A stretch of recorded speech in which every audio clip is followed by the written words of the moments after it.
Committee, Arlen Specter, Senator Patrick Leahy on his left, the ranking Democrat on the committee.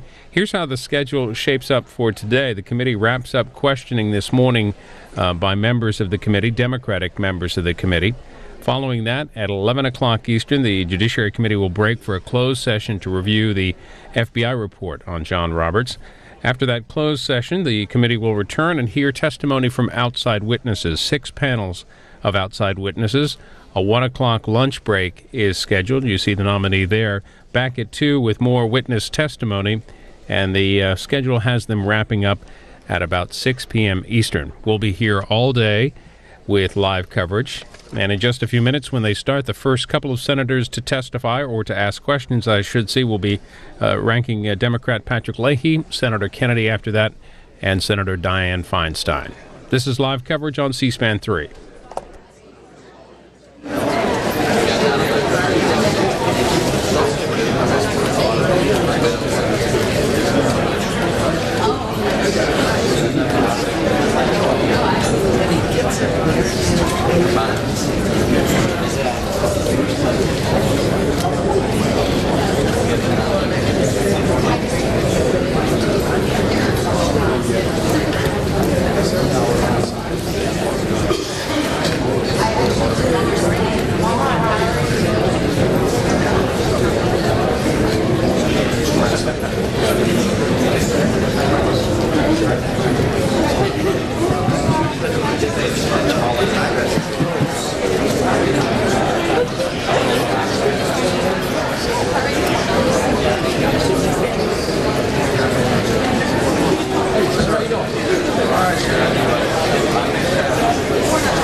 Former Tennessee Senator Fred Thompson there, arriving to sit behind Justice Judge Roberts. He's been helping the judge throughout the hearings.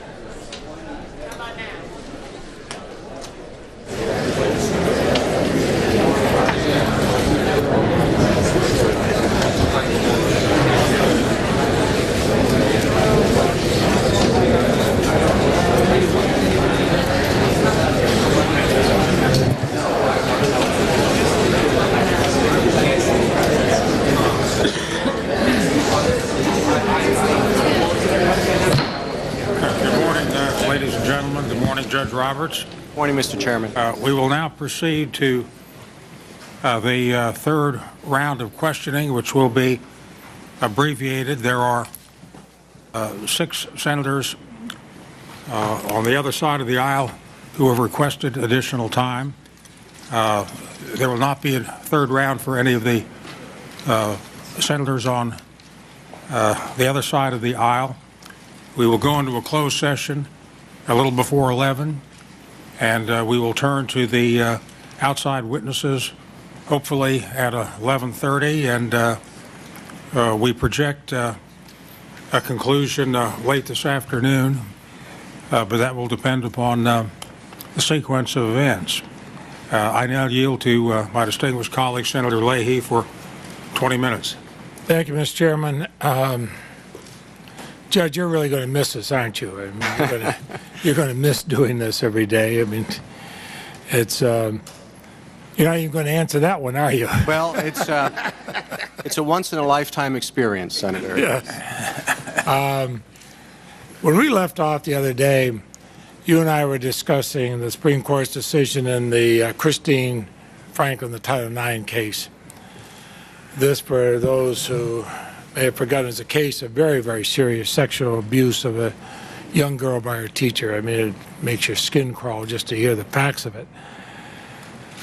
Now, Justice White's opinion for the Supreme Court rejected your arguments, your technical legal arguments, that you would argue that she should not be allowed to sue for damages. He wrote, quote, "From the earliest years of the Republic, the Court has recognized the power of the judiciary to award appropriate remedies to redress injuries actionable in federal court." He went on to note that to disallow damages remedy in this case would be to abdicate our historic judicial authority to award appropriate relief in cases brought in our court system. And then, most tellingly, Justice White wrote that your argument that Christine Franklin's remedy should be limited to back pay and injunction, a position you had reiterated a couple of days ago, he said that conflicts with sound logic. He went on to say it's clearly inadequate. And he wrote that back pay does nothing for, and the prospective relief accords her no remedies at all. Now, the reason I raised this case, not that it was one of those rare ones where you were on the losing side, but I raised it because I felt it was a case about what our courts should do, including doing justice and remedying rights and protecting Americans. So my question to you is this: do you now recognize that the Supreme Court's view in the case as set forth in Justice White's opinion was the right one, and the positions of the United States in your brief were the wrong ones? Well, as a judge looking at it, obviously when you lose a case, as you point out, 9-0, it's a pretty clear signal that the legal position you were advocating was the wrong one. The position the administration took in that case was the same position that the Court of Appeals had taken. In other words, what the Supreme Court did was reverse the lower court. So I'm just explaining why the position we took prior to the decision may have looked different than it did after the decision. I understand, and I thought I sort of laid that out earlier, but my question is, do you now accept that Justice White's position was right, the government's position was wrong? I certainly accept the decision of the court, the 9-0 decision, as you say, as a binding precedent of the court, and again have no cause or agenda to revisit it or any quarrel with it. The issue, of course, was the one of what remedies are available for an implied cause of action. The reason I think that the lower courts came out the other way and the Supreme Court came out one way is that you're dealing with an implied cause of action. In other words, it hasn't been spelled out. And but I think the Supreme Court was acting as they felt within the law for an area that would actually bring justice. That was basically my point. It may have been implied, but they looked within the case, they looked within the law, and they found an area to bring justice. And I realize hard cases sometimes make not the best law, but I think this case is a hard case, but it made good law. Would you agree? I have no quarrel with the court's decision, Senator. You have been involved a great deal in the development of the Supreme Court authority, limiting the ability of individual Americans to ensure they actually receive the rights and protections that Congress has mandated under spending clauses. In the Reagan administration, you advocated legislative responses to Maine versus Thibodeau. That's how the Supreme Court tells me it's pronounced. It's not how those of us who live with those of French-Canadian descent might say it, but you strongly criticize that was a case that recognized broad access to court, so to vindicate your rights under federal law. You criticized the damage supposedly caused by that case in a 1982 memo. And then you wrote briefs and argued before the Supreme Court in the 80s and 90s. We talked about some of these: South Dakota versus Doe, Wilder versus Virginia Hospital, Sutter versus Artisan, Gonzaga University versus Doe. And you called for the narrowing of Congress spending powers and limiting the right of individuals to sue to compel the protections Congress required under federal law. I worry about this if an individual loses their right to sue if the state or the administration, whoever the administration might be, doesn't protect their rights. If the only remedy for states, for example, if the only remedy for a state's refusal to live up to its obligations under a spending power enactment, like Medicaid or another such program, is action by the federal government, and the federal government doesn't act, where does that leave the rule of law? Where does that leave America's sense of justice if an individual can't then step in and seek action? Well, 2 points, Senator. The issue in the spending clause cases that you referred to, Wilder, the one, later one, the Souter case, and the Gonzaga case that I argued when it was in private practice, the issue is one of congressional intent. The question is, did Congress intend there to be a private right of action? That's what the courts are trying to figure out. And if Congress did intend there to be private right of action, if Congress intended this to be actionable, whether through 1983 or under the Section 1983 or under the law itself, then there would be a private right of action. In some cases, Congress doesn't intend that, and in those cases, there wouldn't be. I would say that. No, go ahead. I was just going to make the point that in those cases, of course, I was advocating the position for a client. I did have occasion as a judge to address a spending clause case. It was a case called Barber versus Washington Metropolitan Area. But that one, the statute is pretty darn clear. Well, it was a case. 2-to-1 decision, divided decision on a court that doesn't often issue 2-to-1 decisions. There was a lengthy dissent saying that Congress did not have the authority to require the Metro. Judge Santel dissented? Judge Santel dissented. Yeah, I read that. I don't want to go into that. He's not here before us. But what I worry about, though, is the trend of these tends to say that Congress intended these programs, well, like Medicaid, commitments there to be kind of an exclusive bargain between the federal government and the state government. And that raises a question in my mind. I mean, do the courts really think we made empty promises? I thought of this the other night because I remember what you said about the empty promises of the Soviet Constitution. But wouldn't it be an indication we were making the same kind of empty promises if individuals can't sue if they're left as innocent bystanders who are harmed but they have no remedy, if the state is negligent in acting, or if the federal government doesn't protect it? I mean, why shouldn't they be able to sue to get the promises that are made in these bills, so that it's not like the Soviet Constitution, great promises but empty? Well, the issue is not whether they should be able to sue or not. The issue is whether Congress intended them to be able to sue or not.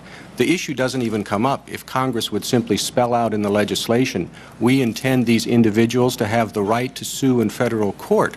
That would prevent the issue from even coming up. All of those cases we've been talking about arose because Congress did not address the question, and therefore the courts. Yeah, but Congress assumes the states and the federal government are going to do what the law spells out. We don't do it as an empty promise. We assume they're going to do it. When they don't do it, if you're developmentally disabled, Medicaid kids, foster kids, rape victims, and so on, shouldn't they be able to have a voice?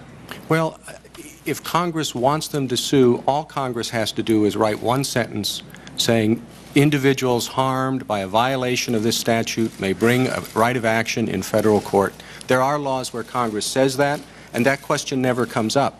The issue in the various cases that we've been talking about, including in the Barber case where I ruled that the individual did have the right to sue when I was a judge, the issue is what did Congress intend? And all too often that issue is not even addressed. I don't know whether it's because of inadvertence or it's because of an inability of Congress to agree, and they both sides sort of say, well, let's let the courts figure it out. And maybe it's an assumption of those of us who take an oath of office here to uphold the laws, that the state government, those officials who take similar oaths of office, or the administrators in the national government take similar oaths of office, are actually going to do what they've sworn to do.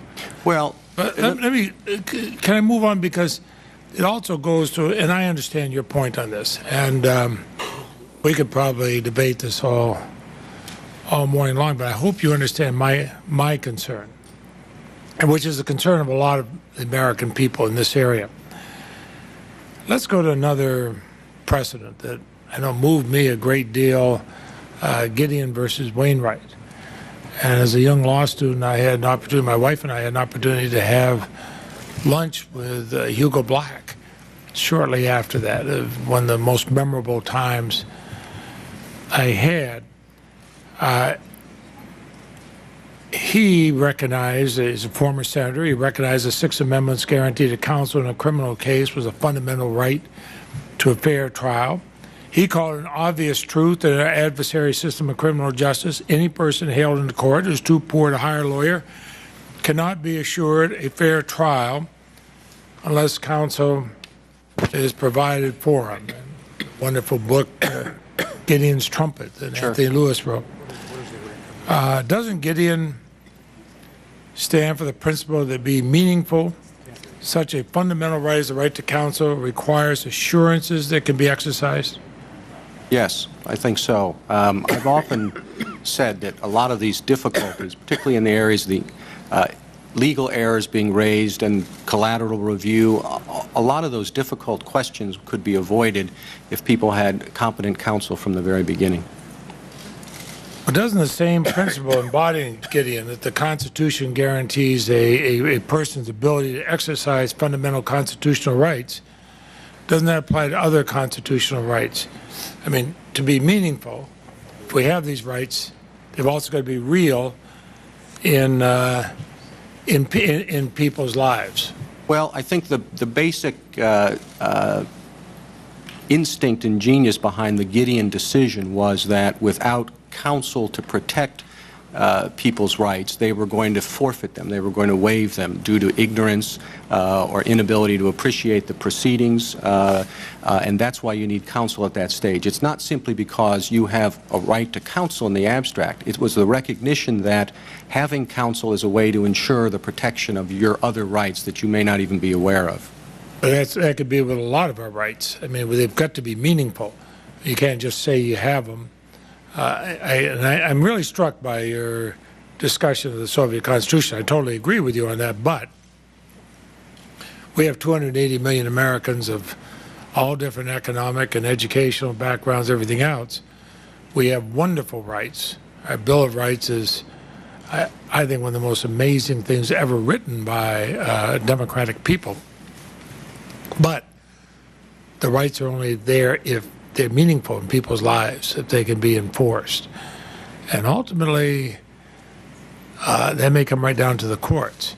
Well, I think Hugo Black's opinion is a pretty strong opinion. You suggest I may have overread your memo following Grenada. You said it's really talking about veterans' rights, but actually your memo, and what struck me, it doesn't say veterans' rights, it says war powers on it. Now, the Constitution vests the power of declaring war in Congress, not the President.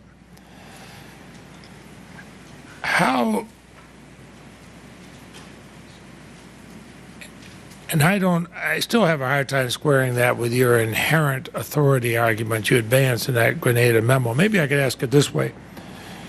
Do you continue to believe that the president has inherent authority to invade a sovereign nation absent attack by a foreign power? Senator, that is a very abstract hypothetical. There are situations that arise when an executive may determine that that type of action is necessary. That may be challenged. I don't think abstract questions like that should be answered. There have been situations in our past where that authority has been claimed, both abstractly and concretely. Certainly, Congress has the power to declare war.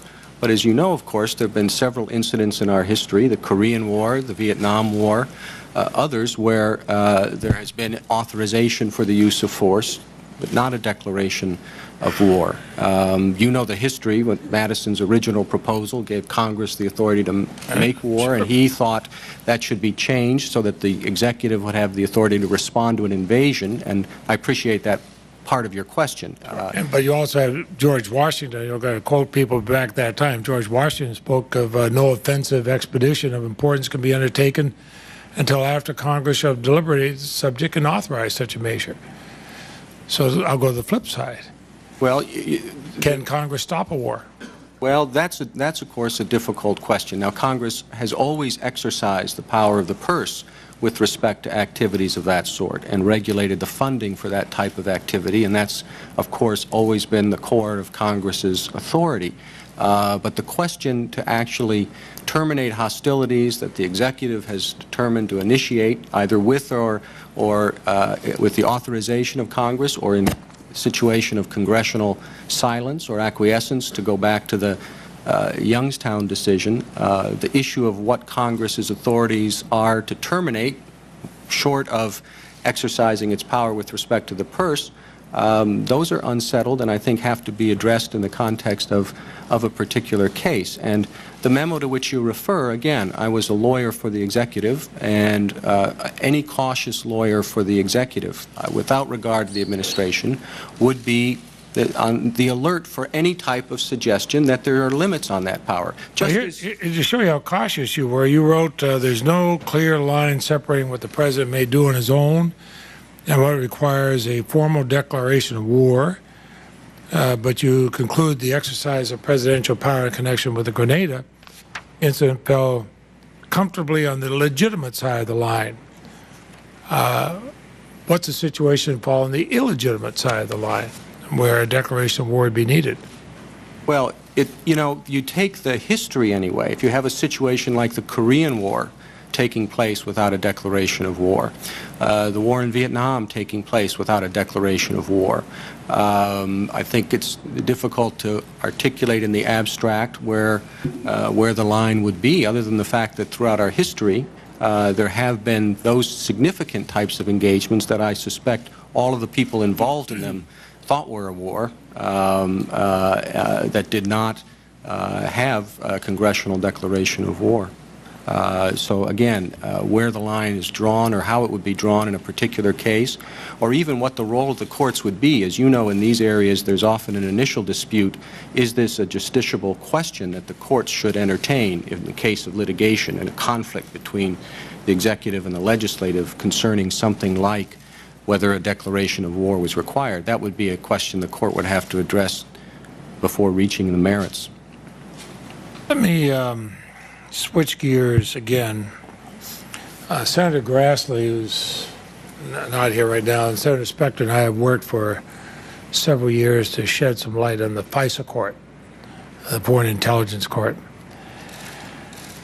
A lot of Americans are affected by the decisions. Most Americans don't know how it works, don't know whether civil liberties are being curtailed or violated. We added some sunshine provisions. The Attorney General now submits a biannual report to 4 congressional committees, details how many people are targeted for electronic surveillance and so on. It still is inadequate in the fact it doesn't get public reporting. If you're confirmed as Chief Justice, you're the overseer of the FISA court. most people don't even look at that role of the Chief Justice. I think it's probably one of the most important ones if you're going to talk about our liberties and how they're protected. Would you be willing to work with members of Congress to add more transparency, or do you believe there's enough transparency in the work of the FISA court now?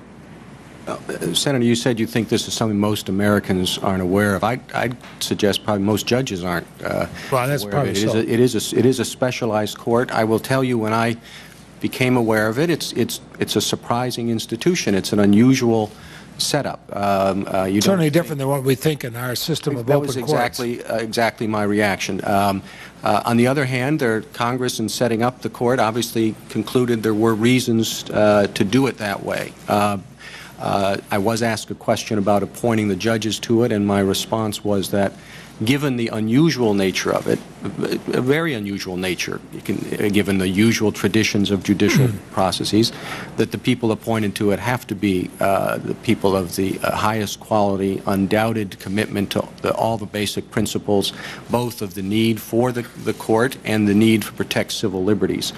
That, I think, is very important. Beyond that, I would just tell you I don't know enough about the operations of the court at this point and how it functions to be able to make any representations about what I would do, other than that I certainly appreciate that it's an unusual establishment that in many respects doesn't have the sorts of protections that the normal judicial process has, and that I would be sensitive to those concerns.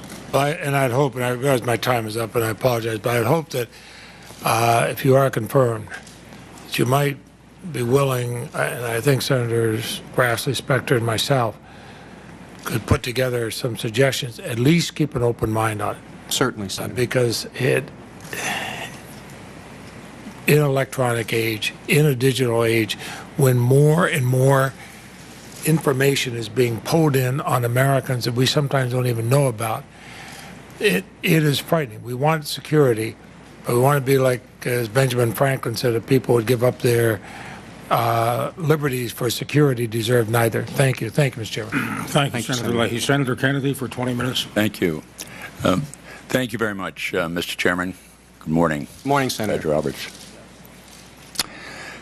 In response to a question that was asked by Senator Biden the other day, you appropriately pointed out that there were different responsibilities at the local level, state level, and national level in dealing with the challenges our country face in domestic policy.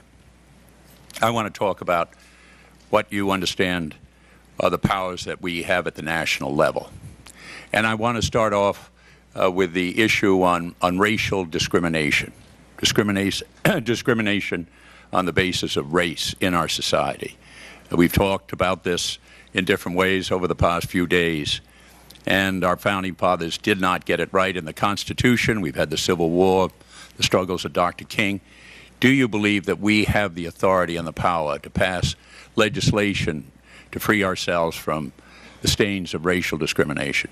Yes. Now let me ask you about gender discrimination. We find out over the history of this country, as you're very familiar, how women have been discriminated against in all forms and all shapes. And now I want to ask you whether you believe that we have the power and the authority to pass legislation to free our nation from discrimination against women in our society. Yes, Senator, I do. I'm familiar with the various legislative enactments in the area that protect right to work and so forth, free from discrimination. Now let me ask you about those that are faced with disabilities. Do you think the 50 million Americans that are faced with disabilities in one form or another, challenges, I like to say, do you think that we have the authority and the power to free this country, free our nation from the forms of discrimination against those who have a disability? I do, Senator. There are issues that come up, as you know, in several of the cases before the Supreme Court on the particular applications of that. Cases concerning the question of do you have the authority under Section 5 of the 14th Amendment to abrogate state sovereign immunity if the claim of disability discrimination concerns a state as a defendant. And as you know, in the Garrett case, there was conclusion that the authority was not there.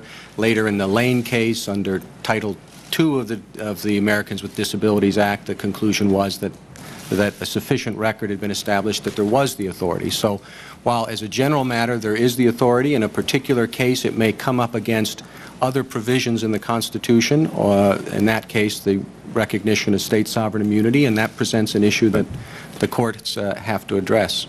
You mentioned the Lane case. That was decided 5-4. 5-4. We're going to hear later today from Beverly Jones, who is a plaintiff in that case. I've listened to her, met with her before. An extraordinary woman, mother of two, trying to provide for her family, court reporter. And it was either an issue or question whether she was going to crawl up the flight of stairs to have access to the courtroom and have someone bring up her wheelchair, or whether she was effectively going to be denied that opportunity to have access to a courtroom in Tennessee. 4 justices indicated in their dissent that this kind of an issue or question ought to be resolved by states, effectively. 50 states ought to be making that judgment. I strongly believe that this country, in its march towards progress in dealing with the disability, with Americans with Disability Act, the Rehabilitation Act, the work that was done with IDEA over a long period of time, that we have come to the point where we as a country want to invite all of those with forms of disability to be a part of the mainstream. But that was a 5-4 decision. And I appreciate the fact that I gather from your, at least answer, I guess in the Lane versus Tennessee, that you're at least sympathetic to the judgment that Justice O'Connor made in indicating that accommodation for those with disability in that case was appropriate. Well, it's certainly the precedent of the court in that area, and I have no quarrel with it. The issue, of course, is whether or not Congress has the authority under Section 5 of the 14th Amendment to abrogate the state's sovereign immunity. It's not a policy judgment by the court about leaving things to the states or the federal government, but a legal determination of whether the state's sovereign immunity has been abrogated. And the court determined in that case that Congress did have that authority and that it could authorize the suit against the state institution. Well, we're going to come back to sort of the kind of legalist determinations that make an extraordinary difference in terms of people's lives. We are welcome guidance and invitation about which particular provisions of the Constitution that we ought to utilize in order to strike down these forms of discrimination. Let me ask you a broader question. Do you think having a diverse society where everyone has an equal chance to participate is an American value and is fundamental to the strength of our society? I do. I agree with that statement, Senator, yes.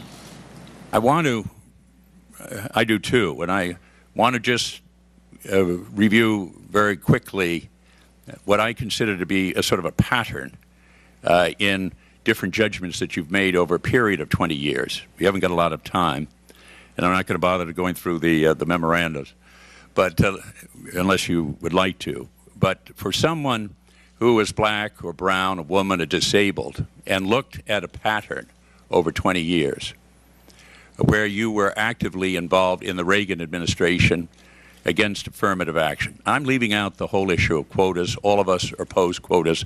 We're talking about affirmative action.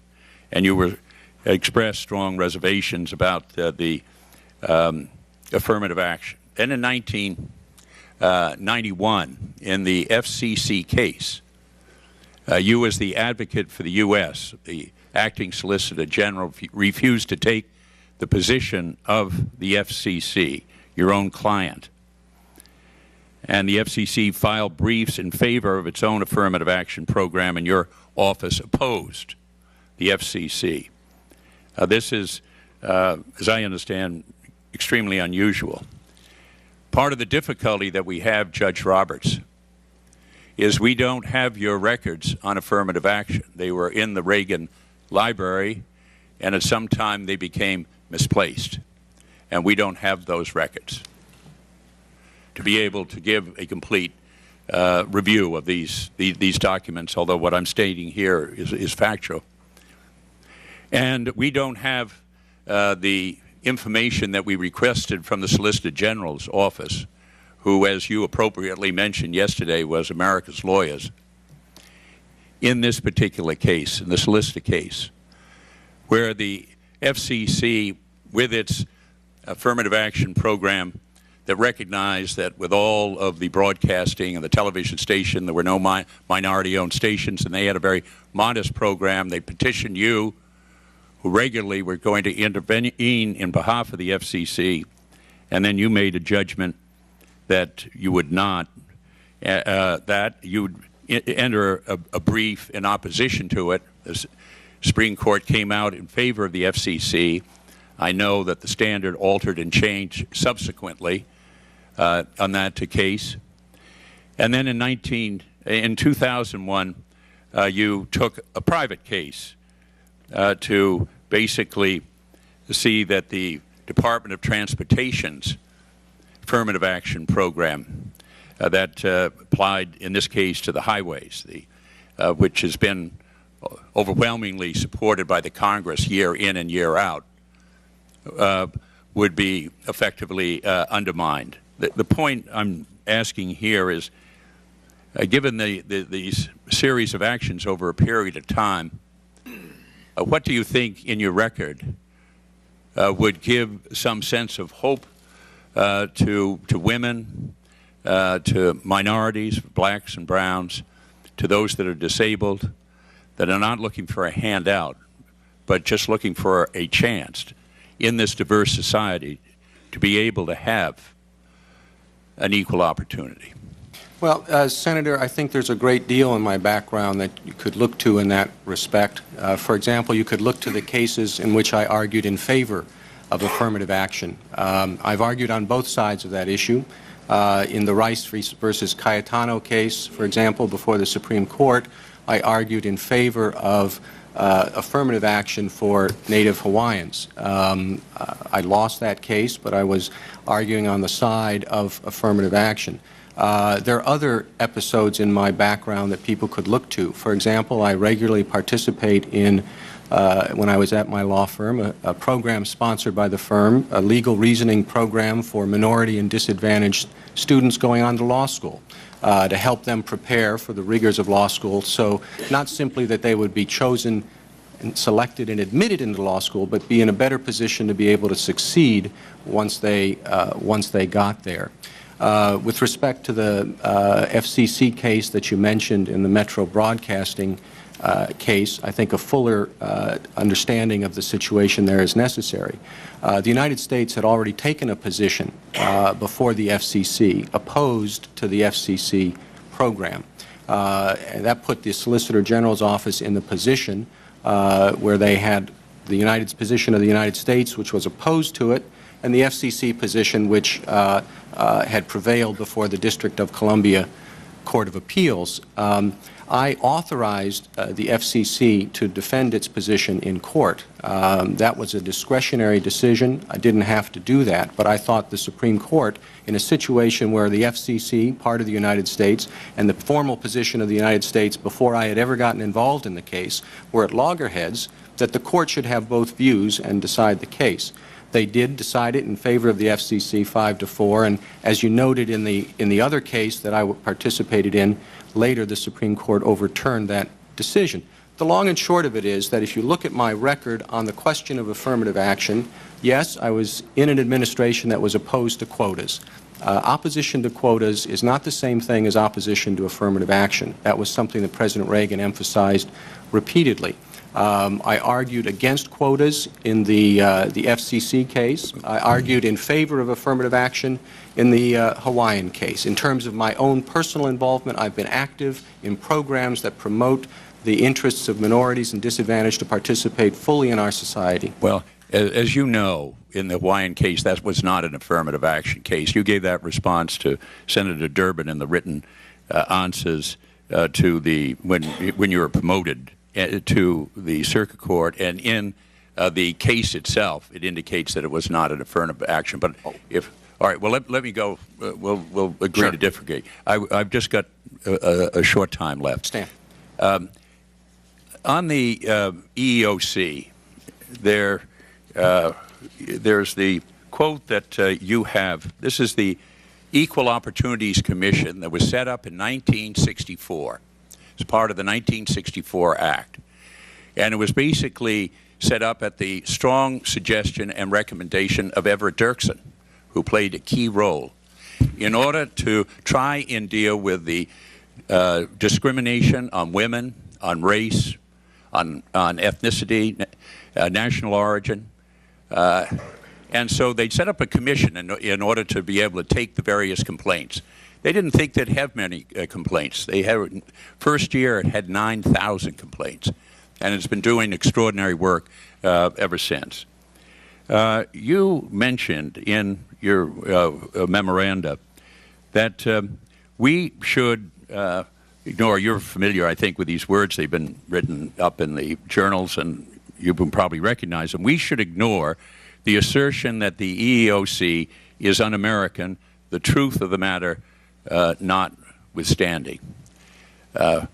Is there some reason that you would make a comment like that? Well, Senator, you do have to read the memo, I think, in its entirety to put it in context. That was not my language.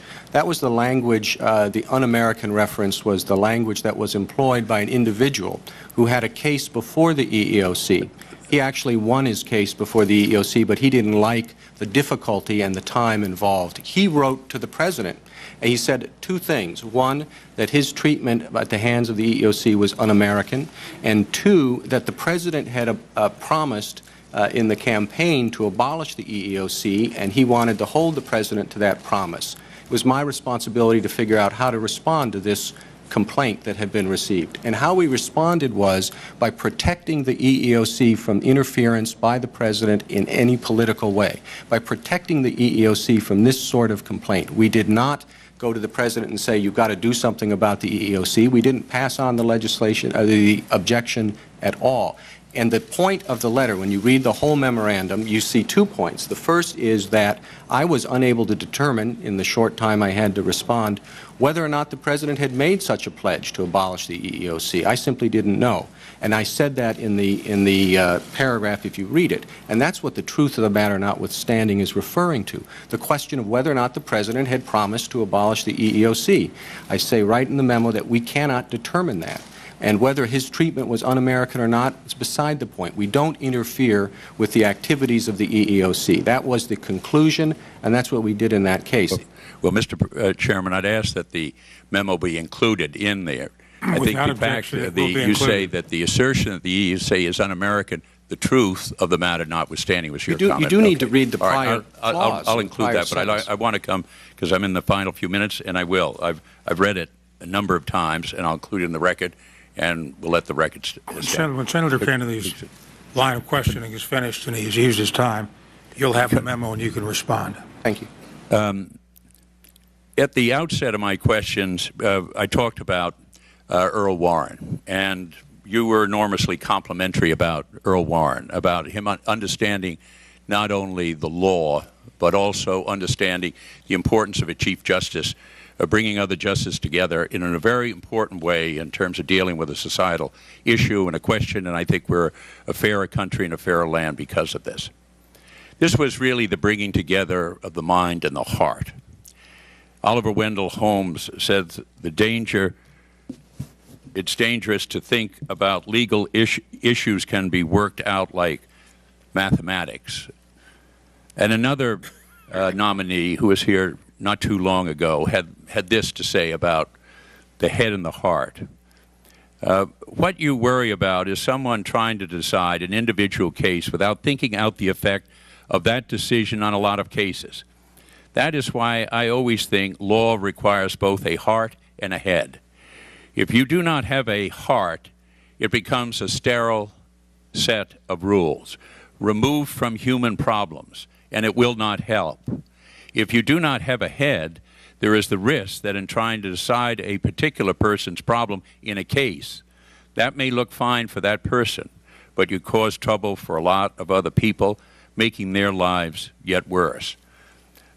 In the remaining moment, as recalling Justice Warren, just thinking through what other nominees have said about the importance of a heart and a legal mind, and you as a Chief Justice together, in telling the American people how you were inspired by Chief Justice Warren at a very important and critical time in our nation's history, what could you tell them now that could give them the assurance that you might be a similar kind of Chief Justice, should you be approved by the Senate?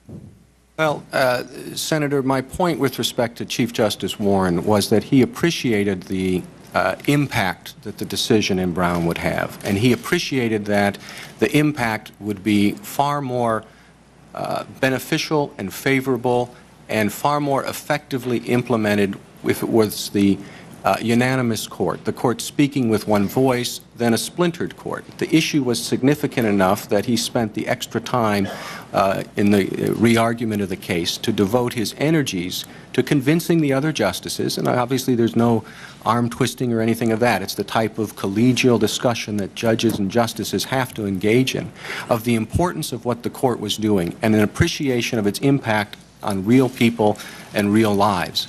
I recognize as a judge, and I recognized as a lawyer, that these cases have impact on real people and real lives. I always insisted when I was a lawyer about getting out into the field and seeing it. If I was arguing a case involving native villages in Alaska, I went to the villages. If I was arguing a case about an assembly line, I went to the assembly line.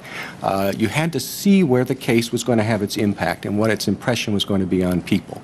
Now, none of those cases were as important as Brown versus Board of Education, but the basic principle is the same. I think judges do have to appreciate that they're dealing with real people, with real cases. We obviously deal with documents and texts, the Constitution, the statutes, the legislative history, and that's where the legal decisions are made. But judges never lose sight, or should never lose sight, of the fact that their decisions affect real people with real lives, and I appreciate that. My time is up, Mr. Chairman. Thank you. Thank you, Senator. Thank you, Senator Kennedy. As I said when Senator Kennedy was questioning you about the EOC, I did not want to take his time to have him present the memo to you, limited time that he had, but and it's been made a part of the record.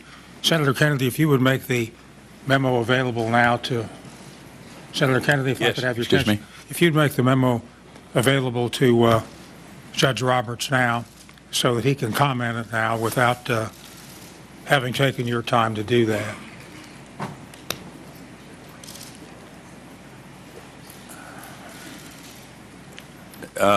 Mr. Chairman, we, as you know, this has been redacted, and as I think in fairness to him and fairness to the committee, if we can get out the other redactions, it would be a more accurate kind of a way, complete record.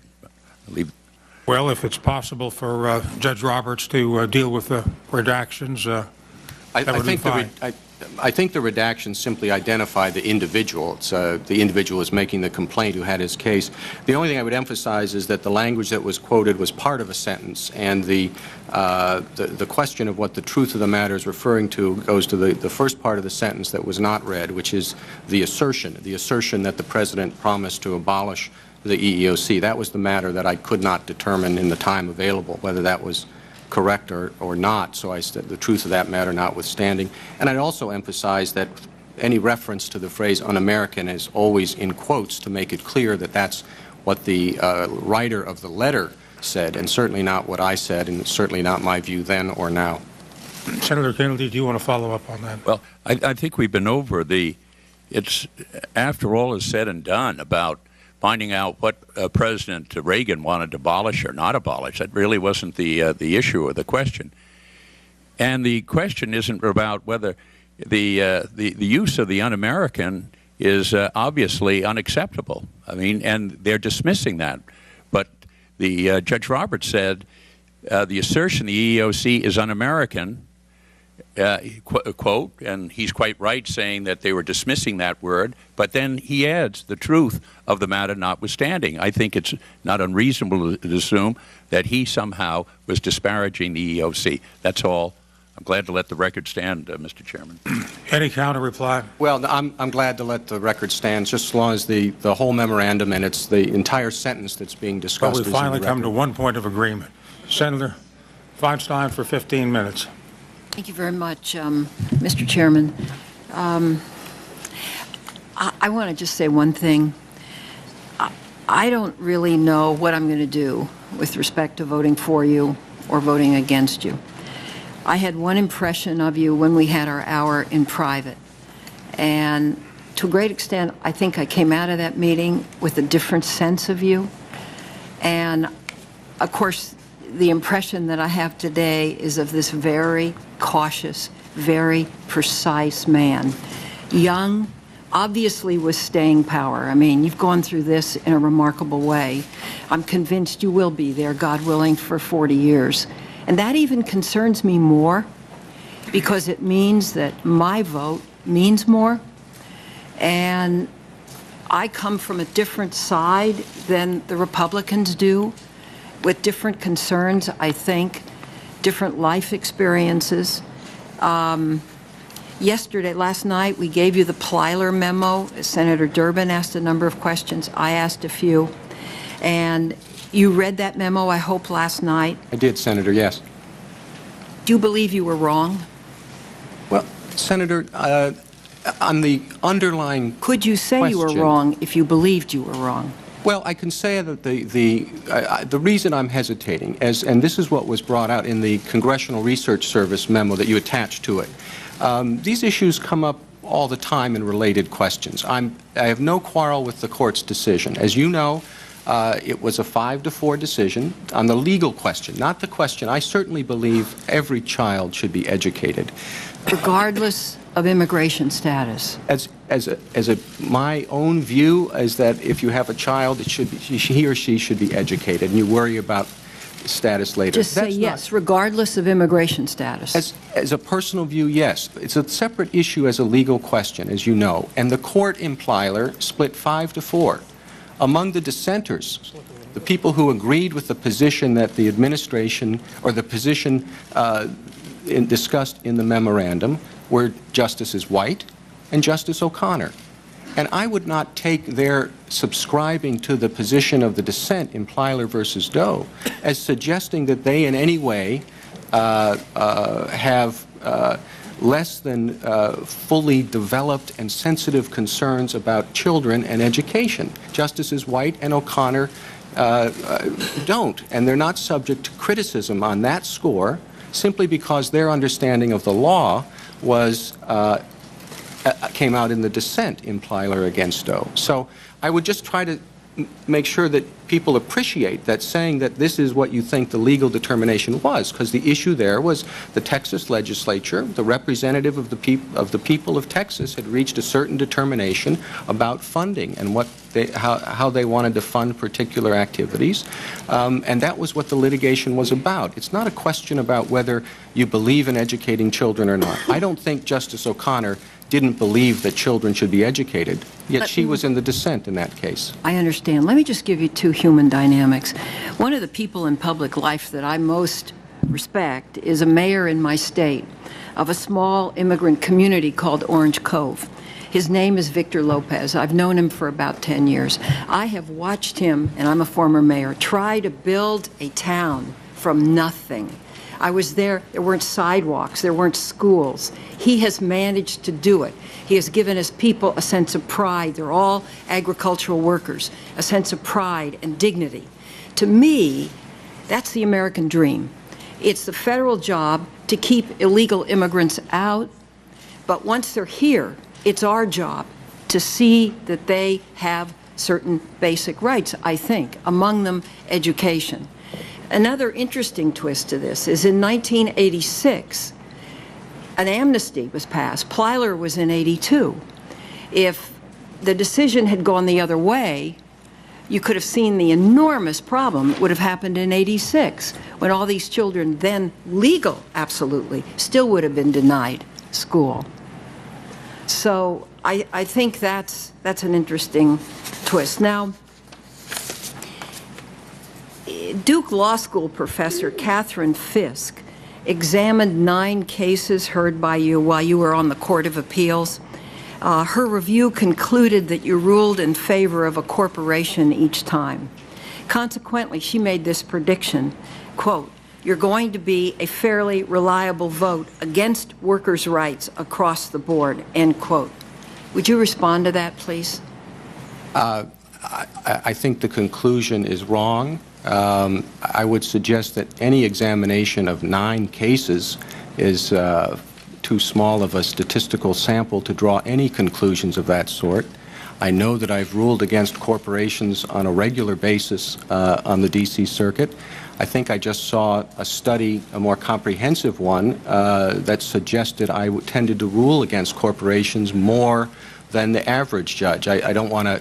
I just skimmed the article, but it's quite often the case. For example, a lot of the business in the D.C. Circuit involves regulatory issues, agencies regulating corporations. Are you ruling in favor of the corporation or the agency? And I know I regularly rule in favor of the agency. Sometimes I rule against the agency. I like to think it depends upon the particular law and the particular facts, but I haven't seen that study. But again, 9 cases. I'm sure you could find 9 cases going the other way as well. Thank you. I want to move on. A number of people on our side are very concerned about executive power and what we perceive, either rightly or wrongly, to be a greatly expanded executive authority in recent years, causing enormous concern in a number of different ways. Let me go back into your past. In trying to get Senate documents, one of the documents withheld was a draft memo titled Establishment of NHAQ, the Nicaraguan Humanitarian Assistance Office. This office was used by President Reagan to give aid to the Nicaraguan Contras following the passage of the Boland Amendment, and that was a prohibition on providing funding to the Contras. What involvement did you have with the Nicaraguan Humanitarian Assistance Office? So I'm not familiar with the memorandum. If it was withheld, it was probably withheld from me as well, and I don't recall any involvement. So, I don't recall any. Okay, I do know that there was an issue. An issue was raised. I have seen memoranda that I know have been released about private fundraising activities, and I do know that I gave advice in order to make sure that they didn't engage in lobbying activities in order to be consistent with the Boland Amendment. I've seen those, but beyond that, I'm not recalling anything. Do you believe that the administration's provision of funds to the Contras exceeded the executive's power in light of the Boland Amendment's prohibition on funding the Contras? You know, it's not something I just sort of know what I read in the papers about it, and you know, it seemed to me that it did, but again, that's just based on, it's not based on a study or a legal analysis, just sort of, well, I think a lot of it... Well, it's a pretty simple question. I mean, when the Congress passes a law that says don't fund, and the executive finds a covert way to fund, and as you know, one of the great redeeming qualities of President Reagan was that he did an admission of wrongdoing. And I think the American people accepted that. He was able to admit a mistake, which I tend to think, you know, it's hard to do in this arena. But in a way, it's a sign of a big person to be able to come forward and say, I was wrong. So it's on its face, what you're saying, if I understand you, you do believe that the provision of funds exceeded the executive power in this instance. Well, again, I haven't done a legal study, but based on what I know, which is just what every citizen knows from reading, this, I think it all took place after I was no longer in the government, or at least came to light after that. It seemed to be inconsistent with the law. All right, let me ask you a general question then. If an executive exercises power in direct violation of an act of Congress, is such an act unconstitutional? Well, the answer depends, Senator, and this is where you get back to the Youngstown analysis, where Justice Jackson said there are three categories. You can act with Congress's support, with being unclear what Congress's position is, and he recognized a third category where you can act, the executive may act in the face of a congressional prohibition. And there are certain areas where the executive does have authority to the exclusion of Congress. You know, without stating a legal view, for example, one that law professors regularly talk about is the pardon power. In other words, that's given expressly to the President under the Constitution. And restrictions, if Congress were to pass a restriction on the pardon power, does the President nonetheless have the authority to act under the Constitution? That's a difficult question, but it may be that the President's authority would trump Congress's authority. So I can't answer a question in the abstract without knowing exactly what the record is and what the situation is. What Justice Jackson said in Youngstown, though, is obviously true, that if the President is acting in the face of congressional opposition, his power is at its lowest ebb. As Jackson put it, it includes his powers less whatever powers Congress has. So if it's in an area in which Congress has legitimate authority to act, that would restrict the executive's authority. Which this case was. All right. Senator Kennedy engaged you in I think, a substantive discussion on the civil rights issue, and you did let a little bit of the man come through, and I commend you for that. Thank you very much. Let me talk about Gonzaga for a minute, because if I understand it, you argued that the spending clauses are not the supreme law of the land, but should be viewed as contracts between the federal government and the states, right? No, it was not a dispute about being the supreme law of the land. There's no dispute about that when Congress passes legislation under the supremacy clause, it's the supreme law of the land. The question is what remedies are available. It's a very simple problem. You folks give money to the states, and you say you can spend this money on educational programs, but if you accept our money, you have to do this, this, and this. Right. And the question is, well, what happens if somebody comes into court and says, they accepted the money, Congress said if you take our money, you have to do this. They didn't do it. They violated my rights under this provision. What happens then? Now, in many cases, Congress will say, if these rights are violated, you can sue in court, and you can make that state institution, in this case, not a state institution, a private university, the same thing, they've accepted the funds. You can make them pay damages. But in other cases, the argument is, well, the condition was imposed by the federal government, and the federal government should enforce any violations, and you don't necessarily have the right to sue for damages. That's the question. It's an issue that would never come up if Congress would say in each law, if you violate this provision, you can sue in federal court, or you can't sue in federal court. Or, as in this case, we're going to set up an office in the Department of Education that is going to police compliance. And if you violate this provision, that office is going to come down on the university and make them comply, make them do whatever they need to do to get back into compliance. There's no dispute that the university, in this case, is bound by the condition. The question is, does an individual who's harmed by their violation get to sue about it? And that sometimes it comes out that they can, as in the Wilder case. Sometimes it comes out that they can't. The determination is that Congress did not intend there to be a private lawsuit to enforce that. And that was the conclusion in the Gonzaga case. Well, let me ask you, do you believe that state obligations created by Congress through the spending clause are enforceable by citizens in the courts? Well, the answer there is it depends on that law. In Gonzaga, what the court determined was that provision at issue there was not enforceable by private citizens in the courts. It was enforceable by the federal government. The federal government can cut off the funds.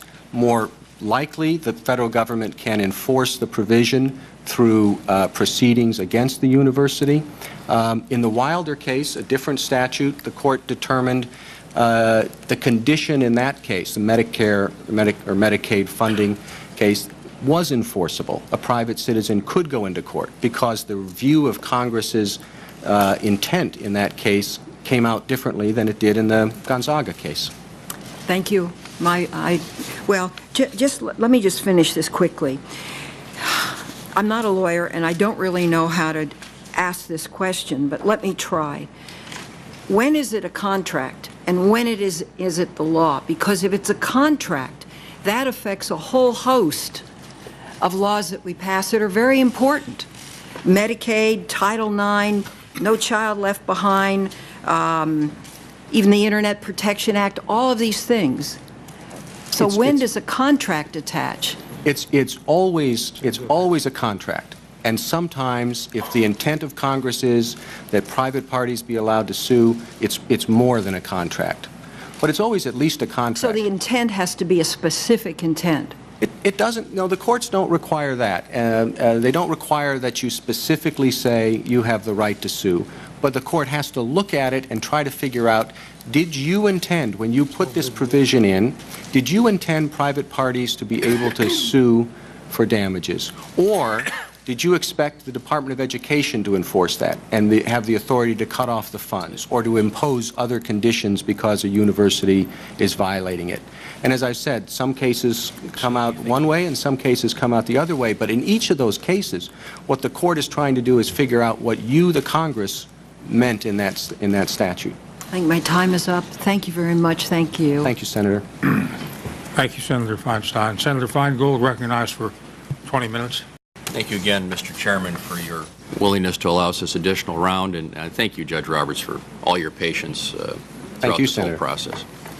A topic we touched on in our meeting in my office in July was the issue of judges going to judicial education conferences at sometimes fancy resorts, which are put on by ideologically oriented groups and paid for by private corporations sometimes, that even have cases pending before the judges in attendance. And when we spoke, of course, you had been nominated for the Associate Justice position, and our conversation concerned your personal interest in attending such events. As I remember, your answer was that you said you'd rather spend your free time with your family, which I thought was a pretty good answer. But now you've been nominated for Chief Justice, and one of your duties is to head the Judicial Conference, which, among other things, sets the ethics policies for the federal judiciary. And this is one area where I think Chief Justice Rehnquist might have taken a different course. He took a number of steps to essentially leave this ethical question up to the personal decision of individual judges, and appointed a judge to head the Committee on Codes of Conduct who had been prominently featured in a 2020 expose of these junkets. Not surprisingly, the committee weakened the judicial ethics rules in this question of privately financed trips. Chief Justice Rehnquist strongly opposed congressional efforts to put a halt to these judicial junkets that I believe sometimes reflect poorly on the independence and impartiality of the judiciary. So I'd like to know, Judge Roberts, if confirmed, whether you will use your power as Chief Justice to set a high ethical tone for the federal judiciary by putting in place new codes of conduct that would prohibit judges from participating in privately funded, quote, judicial education, unquote, that let special interests essentially lobby federal judges. Well, I don't think special interests should be allowed to lobby federal judges. As stated that way, I think the answer is clear. I don't know enough about how these things operate. As I said, I've not been on one of them. I don't know how the funding is set up. I don't know what the situation is. If confirmed, I'm certainly happy to examine it. I know that there is a conflict of interest or ethical standard review group, I think, within the Judicial Conference. I believe they addressed that question and issued an opinion on it recently. But again, I'm just sort of recollecting something I read. I would say more generally, though, and this doesn't, maybe it's off topic, in which case feel free to cut me off, but I do think it's important for judges and justices to get out, particularly get out of Washington a little bit. I've always enjoyed going to the law schools. participating in the moot courts or you know, functions where you get to visit with the law students. I've done that a few times, not a lot, a few times. I wouldn't call that by any stretch of the imagination a junket, but I do think it's important for the justices to get out around the country and particularly visit the law schools. That's probably not the same sort of thing you're talking about. Fair enough, and I think you would agree that there's nothing wrong with judges or senators golfing. That's not the question. May not be good for the game of golf, but it's...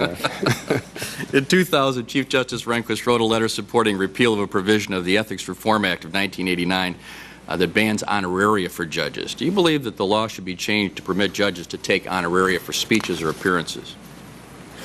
There again, Senator, that's not an issue I've looked at. I know the law prohibits that. I know that there was a case about that, and the Supreme Court decided that to some extent that prohibition was unconstitutional as applied to lower-level officials, but constitutional as applied to others. It's not a question that I've addressed. Just to return for the record for a moment, the item that the judge referred to in terms of the Judicial Conference policy is actually the policy that I was concerned about, that I thought was a step backward, and I just wanted that reflected in the record.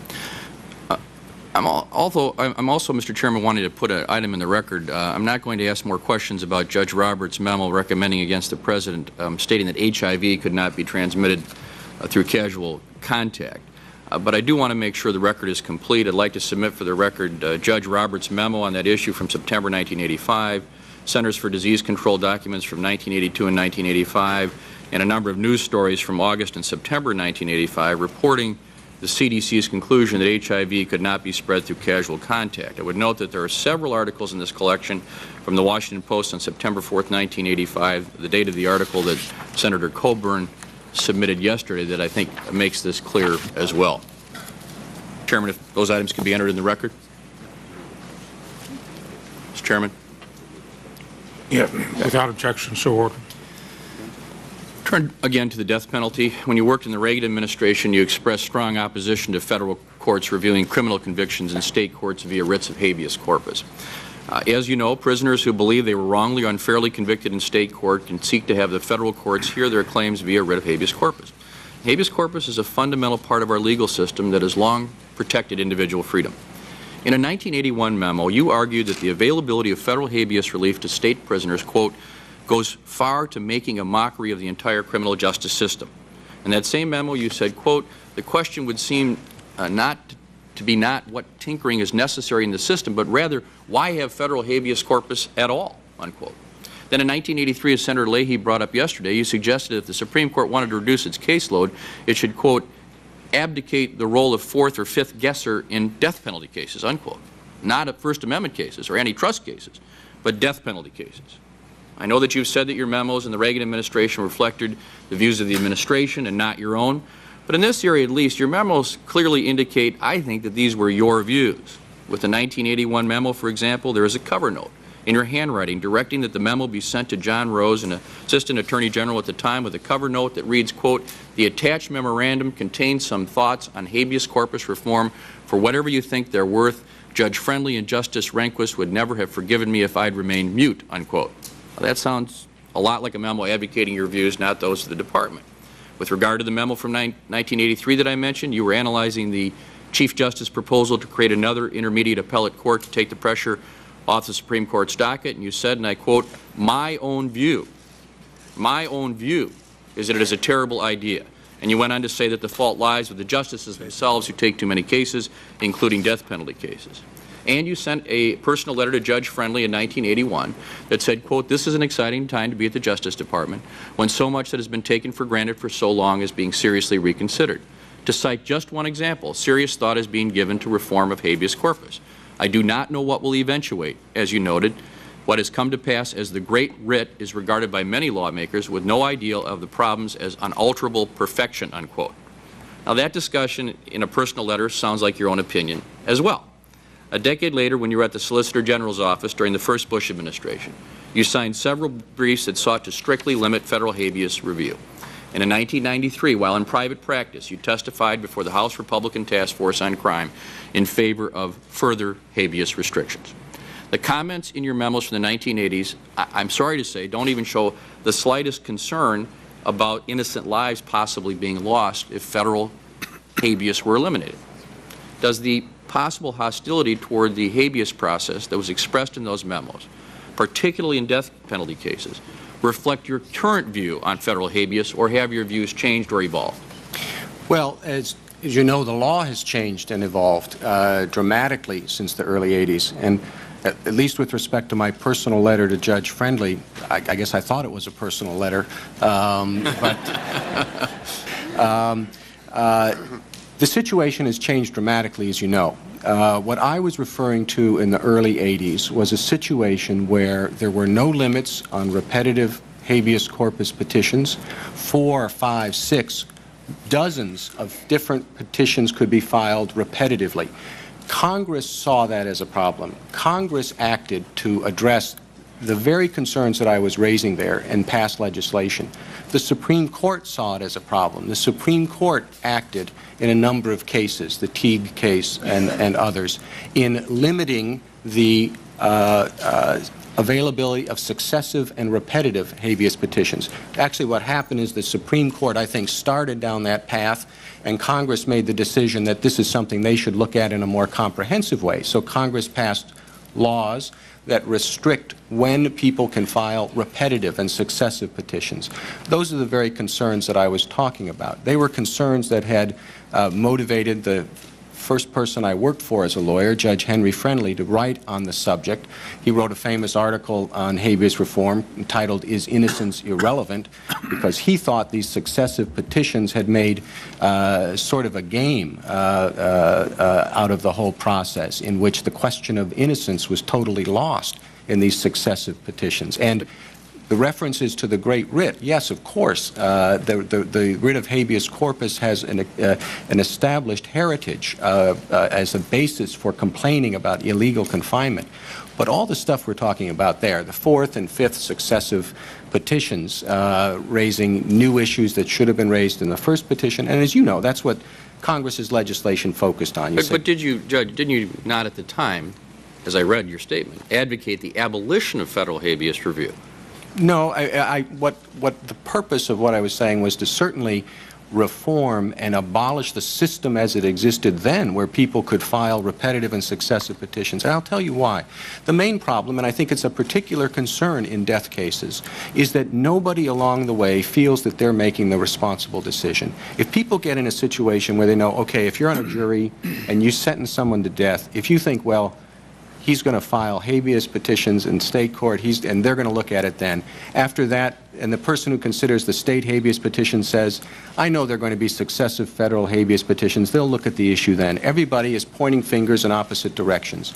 The way, when Congress reformed this system, I think it helped to make clear that the decisions that are going to be made on the first habeas petition is going to be critical. And so hopefully it's looked at a lot more carefully than in the prior system, when you knew, well, that wasn't the end of the process. It wasn't even the beginning of the end. The conviction was just the end of the beginning. Well, would you agree that had the view that you advocated in your memos prevailed in the early 1980s, the abolition of the writ, and federal habeas review of state court convictions was removed entirely, had that happened, innocent people would have been executed and serious constitutional errors would have gone unaddressed? Well, that wasn't my position. No, but I'm asking.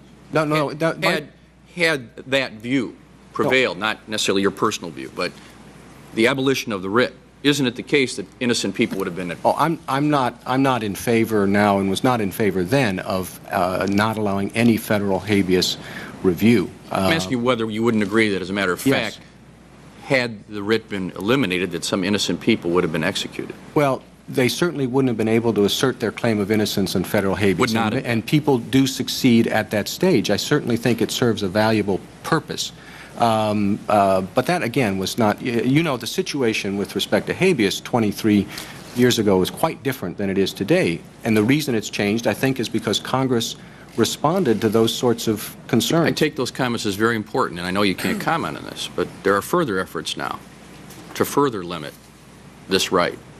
that could come before you, and I know you can't comment on it, but I think it's of great significance that you have acknowledged that some of those changes that were made in the 90s have significantly affected your view about the propriety of the habeas process. On a different subject, after the passing of Chief Justice Rehnquist, a number of news articles discussed his legacy and noted that early in his tenure as justice he had been a dissenting voice, but the court seemed to shift in his direction over time. Recently, Professor Cass Sunstein recalled it over lunch with a group of Supreme Court clerks when he was an associate justice. Chief Justice Rehnquist described his own role on the court. He said the court was like a boat that had tilted way over to one side, and his task was to put it upright again.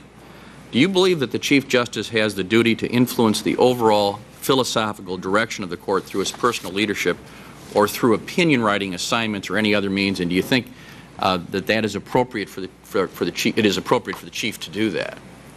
I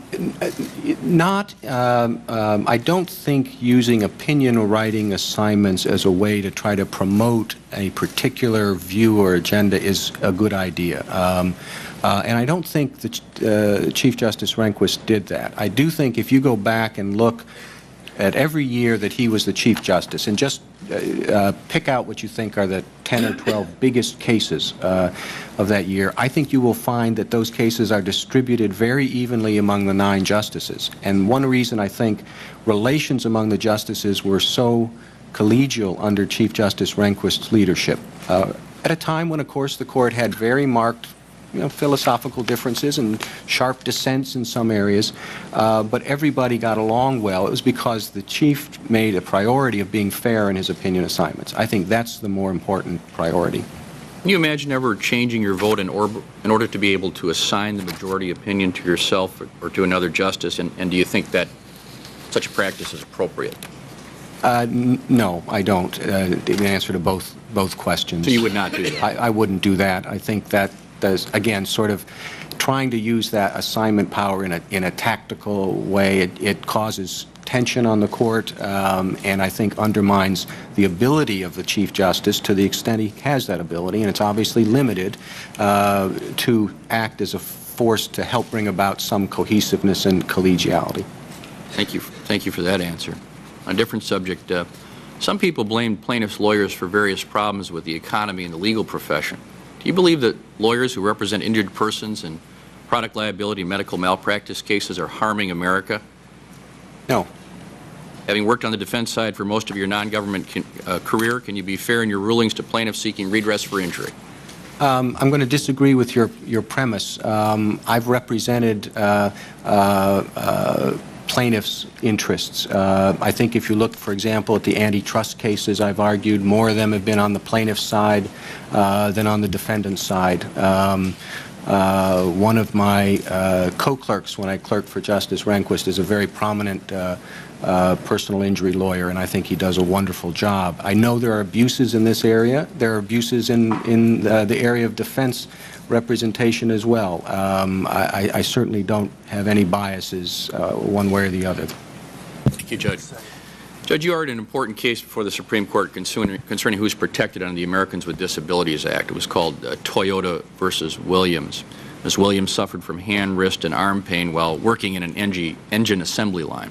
She was diagnosed with carpal tunnel syndrome, and her physician placed her on permanent work restrictions. Her pain continued, and she did not think that her employer was addressing her physician-ordered work restrictions appropriately, so she sued under the ADA. You represented Toyota in the case before the Supreme Court, and this was a case of statutory interpretation, so I assume you're quite familiar with the legislative history of that act. Do you agree with the statement of one of the justices during oral argument that the act was primarily intended to protect people who are, quote, wheelchair-bound, unquote? The act contains a definition of disability, and that's what the issue was about, and that definition does not contain that type of restriction. So, I don't want to comment on issues that might come before me, but the case was about the definition. The definition was not restricted in that way. The only point I would make, and I'm sure you appreciate this, is that a lot of times the statements during oral argument are not certainly not expressions of either the justice's view. They're often playing a devil's advocate, and I don't even remember that question. I don't know if it was directed at me or at the other counsel, but it may well have been intended to elicit a response to flesh out more fully what the definition was. More generally, do you believe that the ADA or any other civil rights statute should be interpreted narrowly or broadly when it comes to the issue of who it protects? Well, I have to say I think it should be interpreted and consistent with Congress's intent, and you look at a lot of different factors in trying to flesh that out. If you folks here in Congress had a particular, in any statute, a narrow focus, then to give that focus a broader impact, I think, would be wrong. If you had a broad focus, as of course you often do when you're dealing with statutes designed to address discrimination, giving that interpretation a narrow focus would be wrong. The effort in every case is to try to give it the right focus, and that's the focus that you intended when you passed the law. Thank you, Judge, and appreciate all your answers. Mr. Chairman, I yield back the remainder of my time. Thank you, Senator. Thank you very much, Senator Feingold. Senator Sessions has asked for recognition briefly a minute to clarify one point which he thinks requires that clarification. Thank you, and Judge Roberts, I commend you on your good humor, and even when they read a memo that suggests you said the EEOC was un-American when actually all you were doing was quoting a complaint, and that you defended the EEOC and its rights and independence aggressively in that memo. But I wanted to ask you about this Texas case. As I understand it, Texas decided that they would not fund educations for illegal aliens that are here in the country, and that was challenged as being unconstitutional and went to the Supreme Court. I know you have said that you as a parent and as a person who believes in education, you absolutely believe in education for all children in some way, form, or fashion, but you don't mean to suggest or prejudge, do you, the constitutionality of the right of the state of Texas to make that decision. That would be a matter of, I think, some importance, and perhaps again in the years to come. Well, no, Senator, and I did try to be very careful in separating the personal views with respect to the importance of education from the legal question there. And the legal question, of course, was a close one. It divided the court 5-4, and as I noted, among the dissenters were Justices White and O'Connor, and I don't think their legal position reflected any less than wholehearted view concerning the importance of education. Thank you, Mr. Chairman. Thank you, Senator Sessions. Senator Schumer is recognized for 15 minutes. Thank you, Mr. Chairman. First, just a little housekeeping. I think tomorrow is the day that it's due for us to submit written questions, and you'll have no problem getting those back to us before we have to vote, which I think by the agreement of the chairman and the ranking member will be next Thursday. Will you? Well, depends how many there are. I will, my answers will be fuller the fewer questions there are, but I will certainly,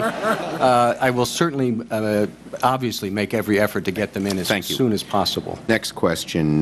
We've had a great debate here about, in the Senate and with the administration about the documents. There were 16 cases, I think, led by Senator Leahy that the 8 of us requested when you were Principal Deputy Solicitor General. Now, we know the administration has said they will not relinquish those documents. I just want to know, and I'm not asking your view on the law, do you have a personal objection if they were to give us those documents because you wrote them? Senator, I don't think it's appropriate for me to take a position if the client is asserting a privilege. I don't think the attorney should be stating a position on it, because in these situations the privilege is that of the client, and for the attorney to take a position might put pressure on the client, and I think that's inappropriate. I may not get this. Aren't they the attorney and you the client this time? Well, when the memos were prepared, I was the attorney, and they were. So you won't take a position on it? I don't think it's appropriate for a lawyer to do so. Now, yesterday, as I told you, I was sort of confounded by the refusal to answer certain questions. I don't think any of us expected you'd answer every question or give us the answer the way we wanted. but we did hope that you would answer enough questions with enough specificity so that we and the American people would get a clear picture of the kind of Chief Justice you will be, not just rely on your assurances. So I want to try this another way, because I really want to find out. You're one of the best litigators in America. You know how to convince people. That's what you've been paid to do for a long time. So let me ask you, if you were sitting here, what question would you ask John Roberts so that you or us could be sure that we weren't nominating what I call an ideologue, someone who you might define as somebody who wants to make law, not interpret law? And then how would you answer the question you asked yourself? I'd begin by saying, well, that's a good question, sir. I think, with respect, I would ask a lot of the questions that have been asked, a lot of the questions that were asked in the questionnaire that I completed earlier. And it begins with the most important question. What is your view of the proper role of a judge in our system? And people have different answers to that question. I've given an answer to that question. How do you approach particular cases in areas of particular interest? And I've been asked that question, and I've given an answer. I've explained, for example, in the area of executive power, as issues arise, what would the framework that I would use would be. And I've talked about the Youngstown opinion and Justice Jackson's framework there. I've talked about how I would approach cases involving the right to privacy under the Liberty Clause. I've talked about how I would approach cases involving government enforcement in the antitrust. How about something that you haven't talked, a question that hasn't been asked?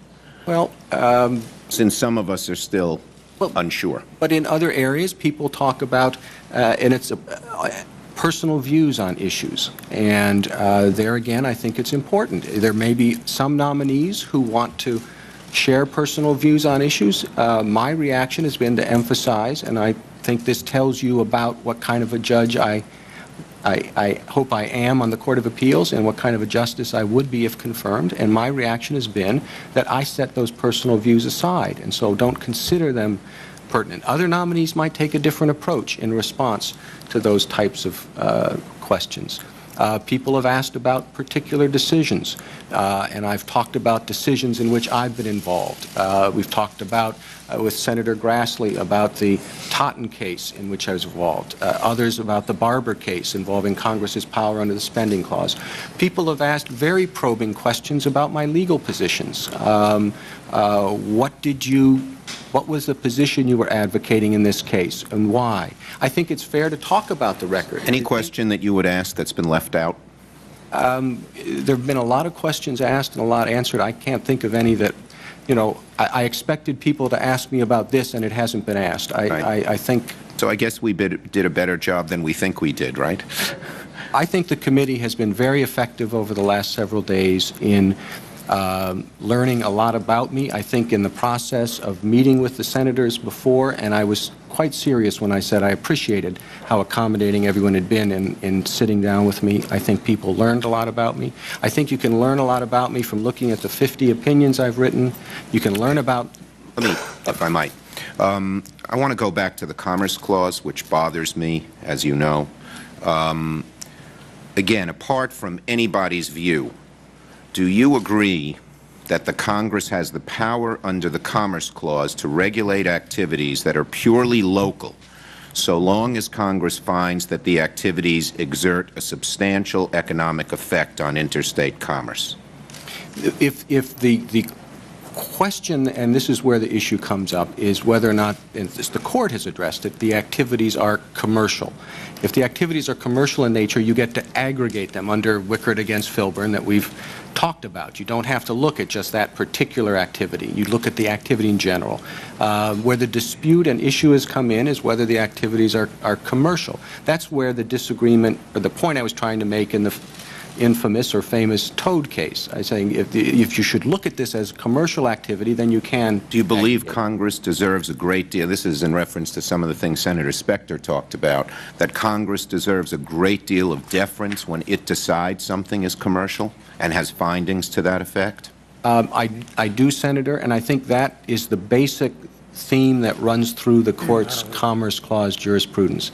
There is, again, of course, the Lopez and Morrison decisions, but there's also the Raich decision. And again, I think it's very important to and what the Raich decision said is you've got to consider Lopez and Morrison in the context of this broad sweep, not just as sort of the only decisions. Okay.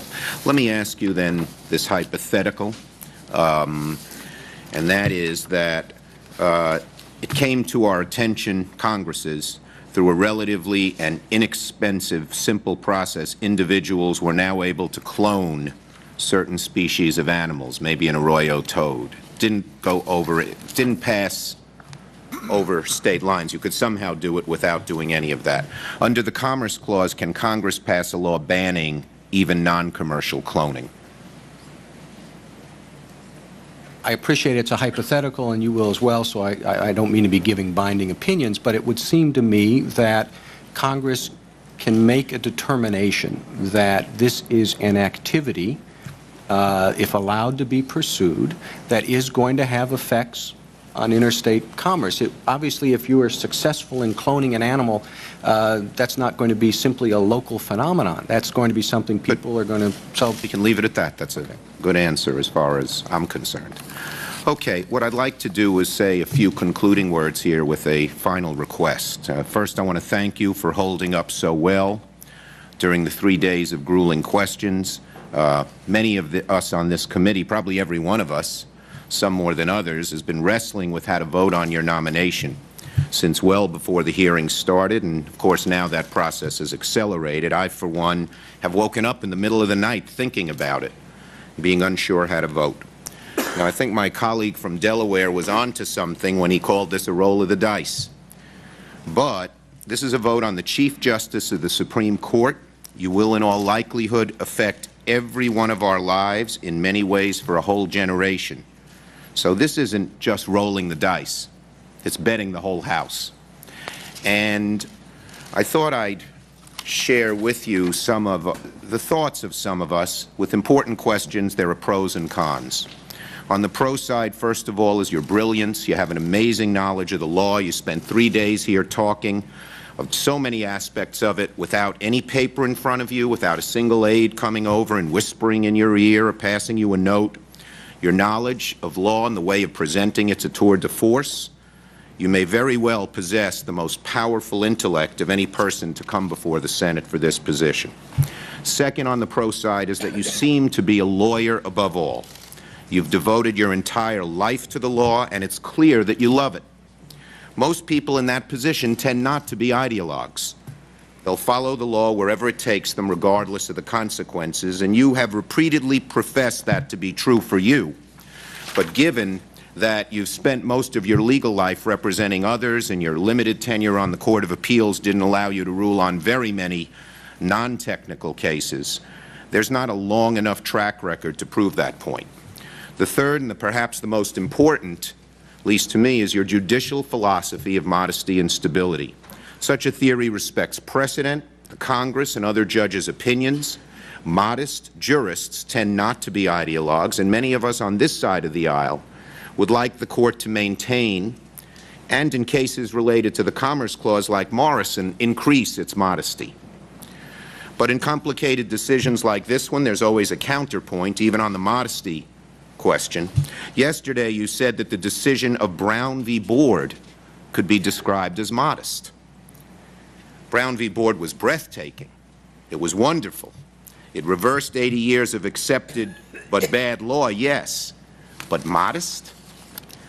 So I ask myself, could overturning Wickard or Roe also be modest by your definition? Nonetheless, I think the philosophy of modesty is an appealing, important, and unifying philosophy to many of us. Let me go to the con side here. First is the question of compassion and humanity. I said on the first days of these hearings it's important to determine not just the quality of your mind, but the fullness of your heart, which to, I think, a good number of us, at least on both sides of the aisle, really mean the ability to truly empathize with those who are less fortunate and who often need the protections of the government and the assistance of the law to have any chance at all. It didn't seem much, for instance, to concede that the wording, illegal amigos, was unfortunate, yet you refused to say so. America has moved in the 21st century beyond what Senator Kennedy called the cramped view of civil rights professed in the early Reagan administration. But you wouldn't admit now, in 2005, that any of those views you argued for in the early 80s were misguided, with the hindsight of history. That's troubling. Second is the refusal of the administration to let us see any documents you wrote when you served as Deputy Solicitor General, when you were not simply following policy, which you've reminded us in your earlier days there and in the counsel's office, but making it. This would have given us tremendous insight into who you are, into knowing who you are and what kind of justice you'd make. But for what seemed to be self-serving reasons, they were refused. Now, this was not your decision, but you carry its burden, and I think we all have to consider it when weighing how to vote. Third, and most important on the con side, is your refusal to answer so many of our questions. I know you feel you were more forthcoming than most any other nominee to the High Court. I must disagree. You certainly were more forthcoming than a few. Now, for instance, I don't know Justice Scalia's opinion on Dr. Zhivago, but most answered more relevant questions than you did. Your refusal to comment on any issue that you thought may come before the court. We learned a lot about your views on older, completely discredited cases like Lochner and Plessy and Korematsu, but they're not of much help to us.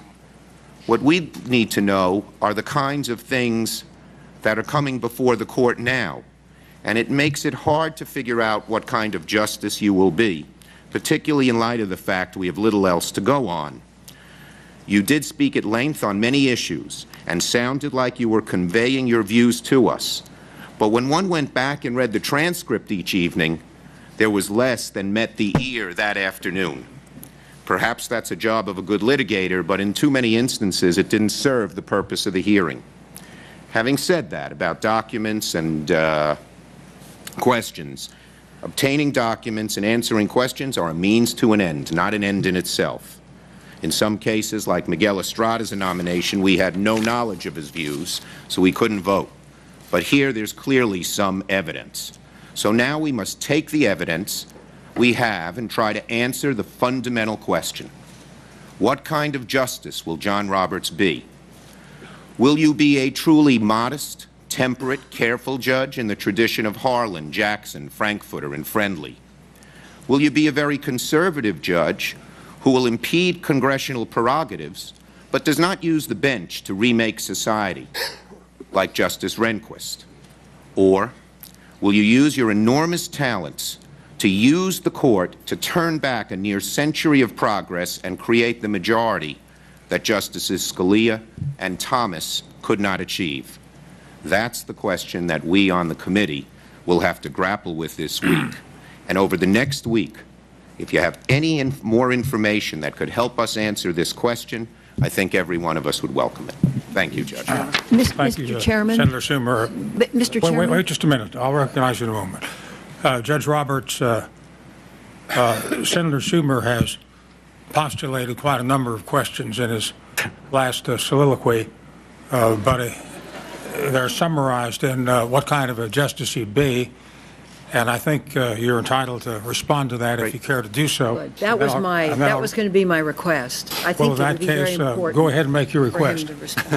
Yes, I think better the request comes from you than from me, Senator Feinstein. I think that Senator Schumer really summed up the dilemmas, and not only he has them on our side. I would very much like if you would respond, particularly to the con side. The pro side speaks for itself. And many of us are struggling with exactly that. What kind of a justice would you be, John Roberts? Well, no time limit, Judge. Well, I appreciate the comments very much, Senator Schumer. and I very much appreciate the pro side of the ledger. On the con side, the issue of documents, it's hard for me to comprehend that there could be more documents. The number's been ranging from 80,000 to 100,000, and there is a lot of paper out there. I have tried to be as fully responsive as I thought consistent with my obligations as a sitting judge and a nominee. And I appreciate that this is not a new issue. You've gone back and read the transcripts and, of course, participated. I've gone back and read the transcripts. It comes up at every nomination. In some instances, the members of the committee want more information that the nominee feels that he or she can give in good conscience. That's nothing new.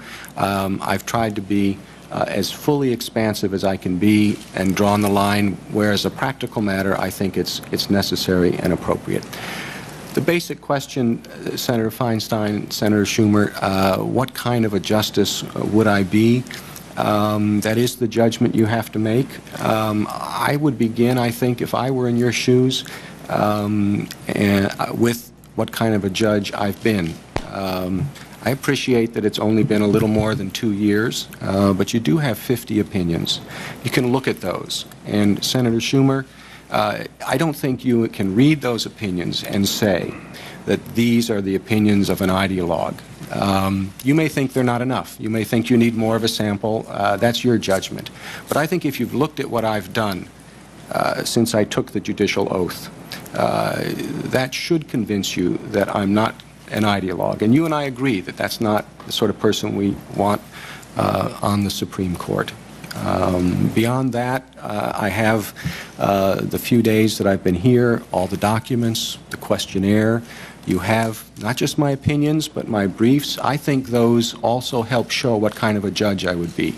You, of course, appreciate that that's presenting a position, and I'm just an advocate. But advocates deal with the law in different ways. You can look at other people's briefs, I think, and conclude that that person may not be a good judge because of the way they argue the law. I would hope you'd look at my briefs and my arguments before the Supreme Court and conclude that that's a person who respects the law, respects the court before whom he is arguing, and will approach the law in a similar way as a judge. Mr. Chairman. Thank you, Judge Roberts. Mr. Chairman. Mr. Chairman. Senator Warner.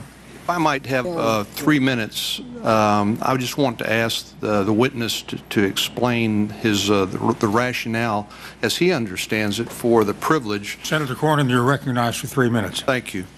Mr. Chairman, it strikes me as odd, having been on the committee last year when we had an unfortunate theft of internal documents that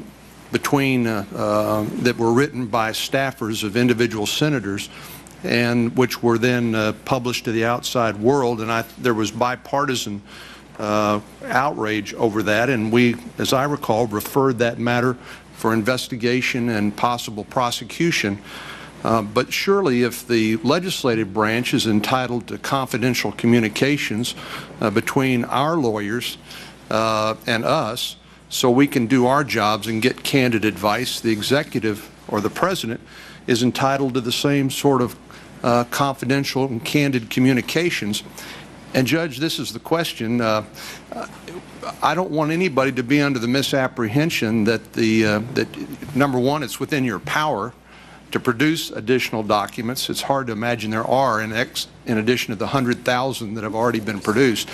But I want to give you a chance to articulate the reasons why the law recognizes this importance of a confidential, candid communication between a client and the lawyer that cannot be readily overrun or trumped.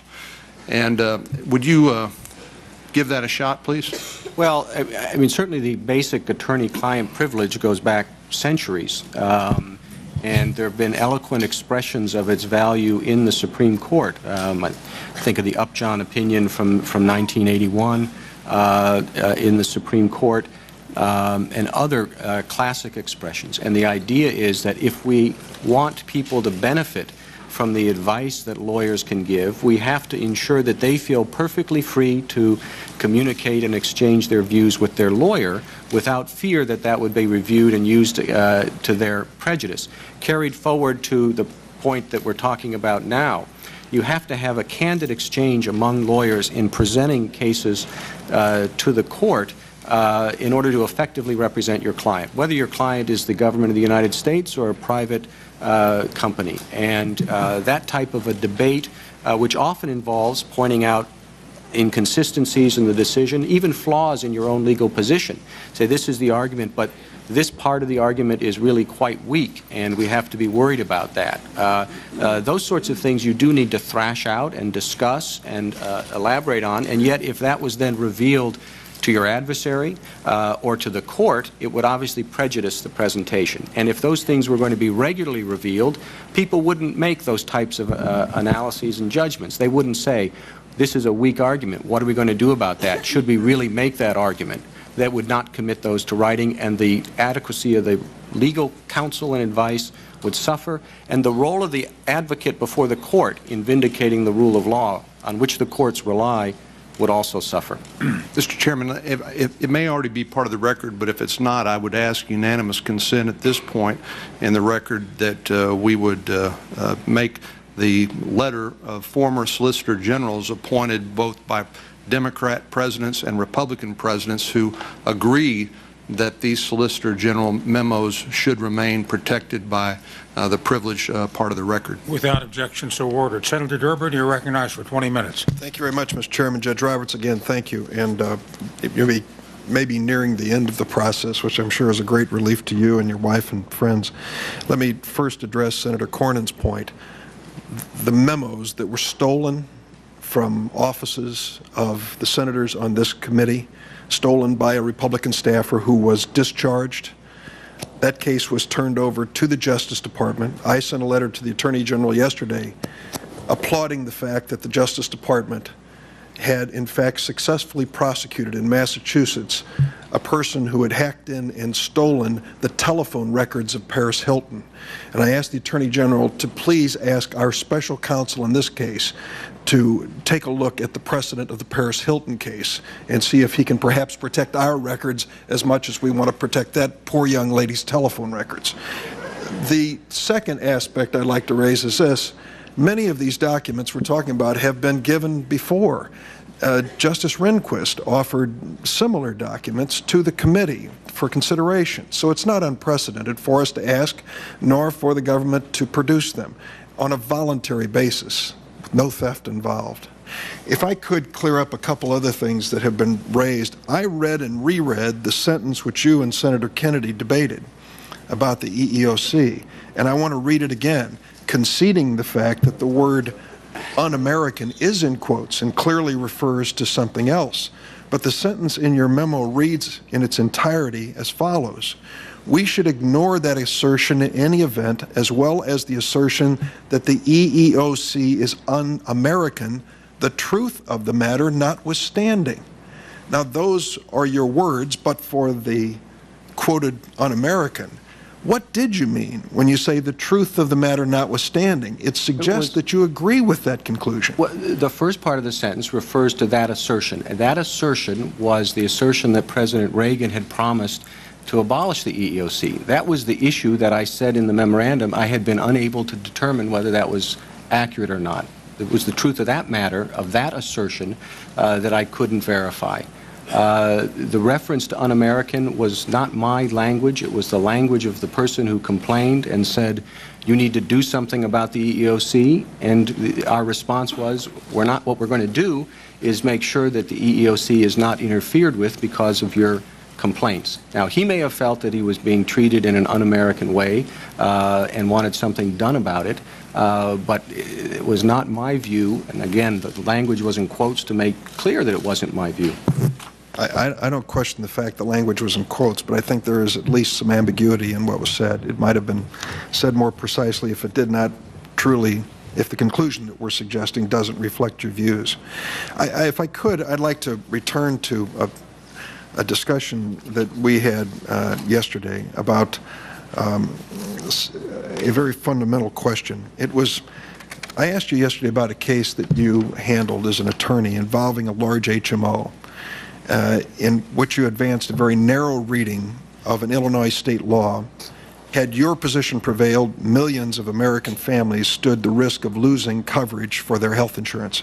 You did not prevail, and as you mentioned, closely divided court, which again underlines the importance of each new justice as we consider them, but your position did not prevail.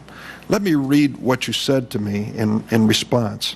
You said you told me you had no reservations about taking the case, and here's what you said, quote, "My practice has been to take the cases that come to me, and if the other side in that case had come to me first, I would have taken their side." End of quote. I want to follow up on this. You have taken some pride in the pro bono cases that you have taken, and I'm glad you have. I think that is part of being a professional, accepting pro bono cases. You were asked the other day about your participation in the 1996 case of Romer versus Evans, a landmark case that struck down a Colorado law that would have taken away the rights of gay and lesbian Americans. You gave some legal advice to the lawyer in this case who was trying to uphold the rights of those with different sexual orientation. So I'll ask you, if the other side had come to you first and said, "Mr. Roberts, we would like you to defend this state amendment that took away the rights of gays and lesbians," would you have taken the case?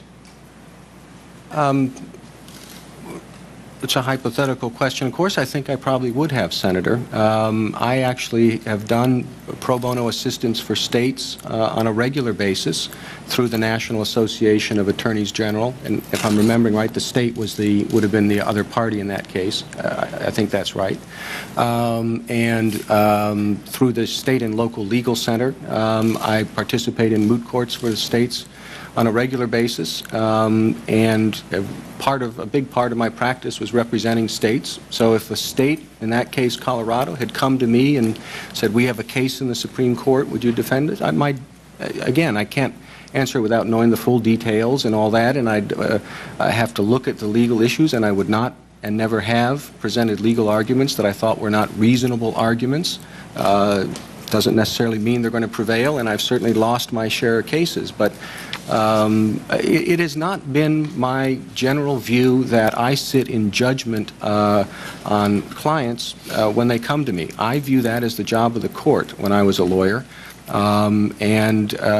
just as someone once said, you know, it's the guilty people who really need a good lawyer. I also view that I don't evaluate whether I as a judge would agree with a particular position when somebody comes to me for what I did, which was provide legal advice and assistance, particularly before the Supreme Court. I have a long series of hypotheticals I won't get into, such as, all right, would you have represented that D.C. government against the welfare families? You took pride, you spoke to me of your pride in representing the poor people in the District of Columbia on their welfare rights. I could ask you whether you would have taken the side of the Board of Education in the Brown case. Would you have taken the side of the state of Virginia in Loving? I could have gone through all those hypotheticals. The purpose is, and the purpose of my original question was this: all of us are trying to get down to what are your core values. Where would you draw a line, saying, I do have principles and values. There are certain things I would not use my legal skills to do because they conflict with those values.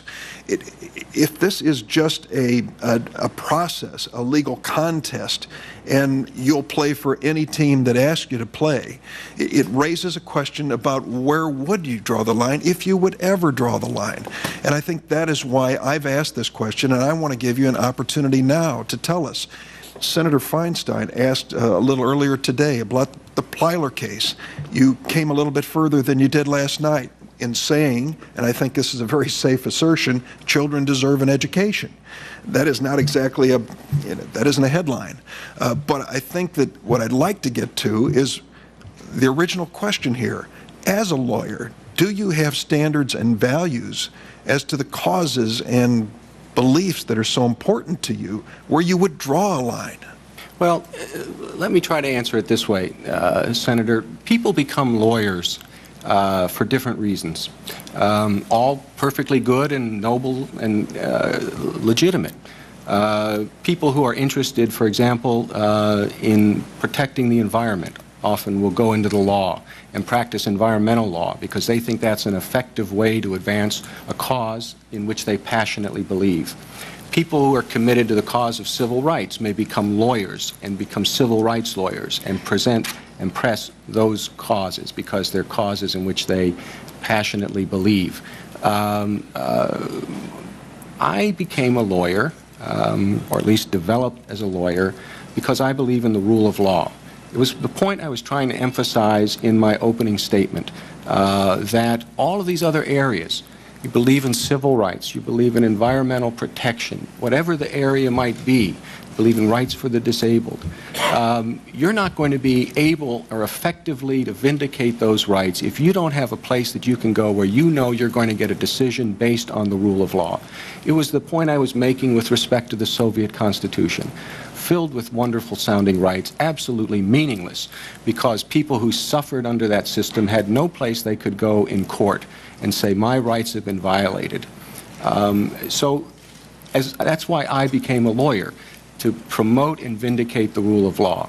Now that means that that's at issue in play regardless of what the cause is. And that's why, as we were talking yesterday, you can go in my record and you'll see, yes, I've advanced cases promoting the cause of the environment.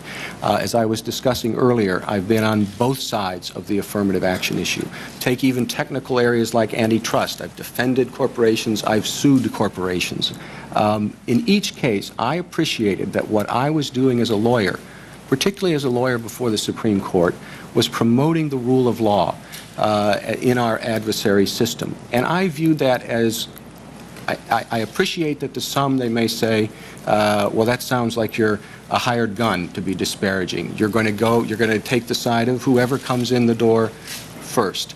I think that's a disparaging way to capture what is, and in fact, an ennobling truth about our legal system, that lawyers serve the rule of law above and beyond representing particular clients. That's why when the Chief Justice welcomes new members to the Supreme Court bar, he welcomes them as members of the bar and as officers of the court, because that is the important role that they play.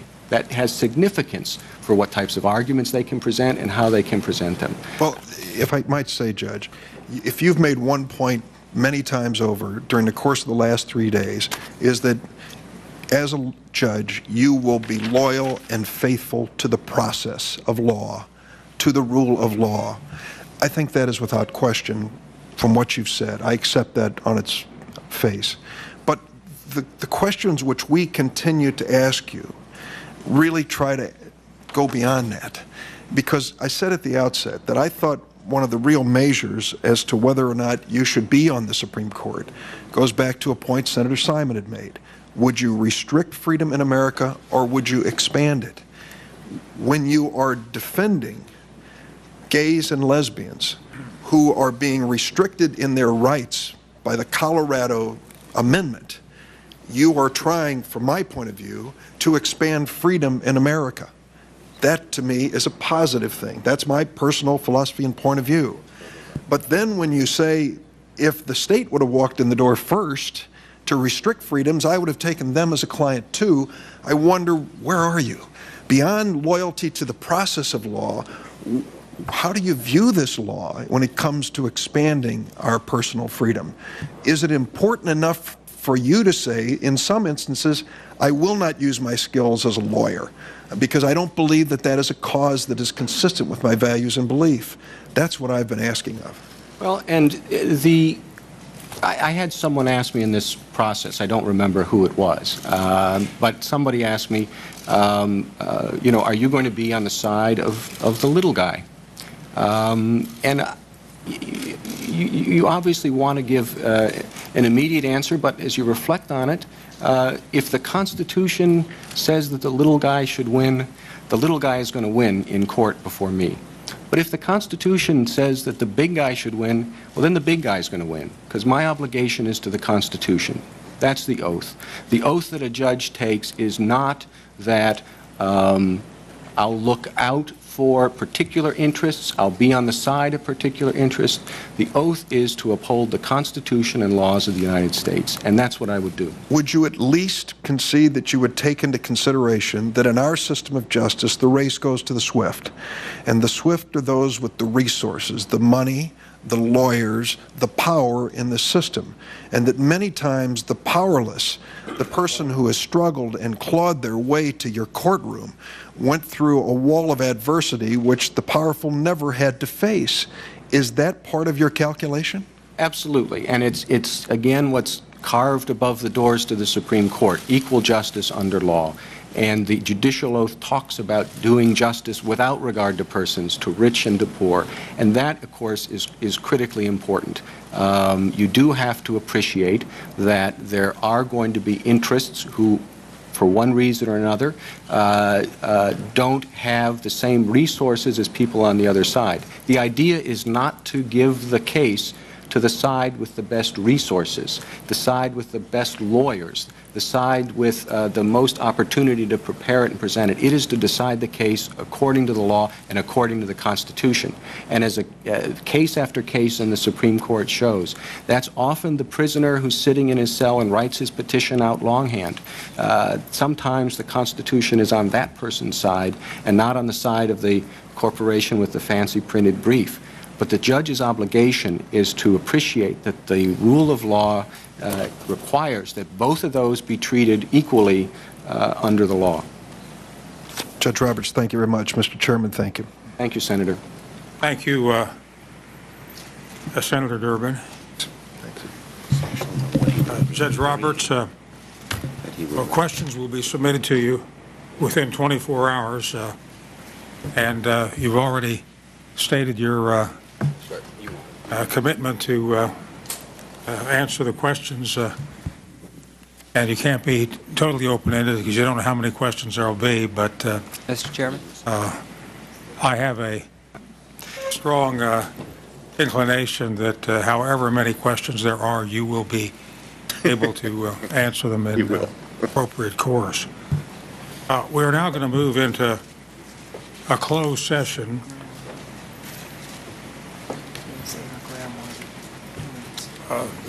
Senator Graham, yes, Mr. Chairman. You are recognized.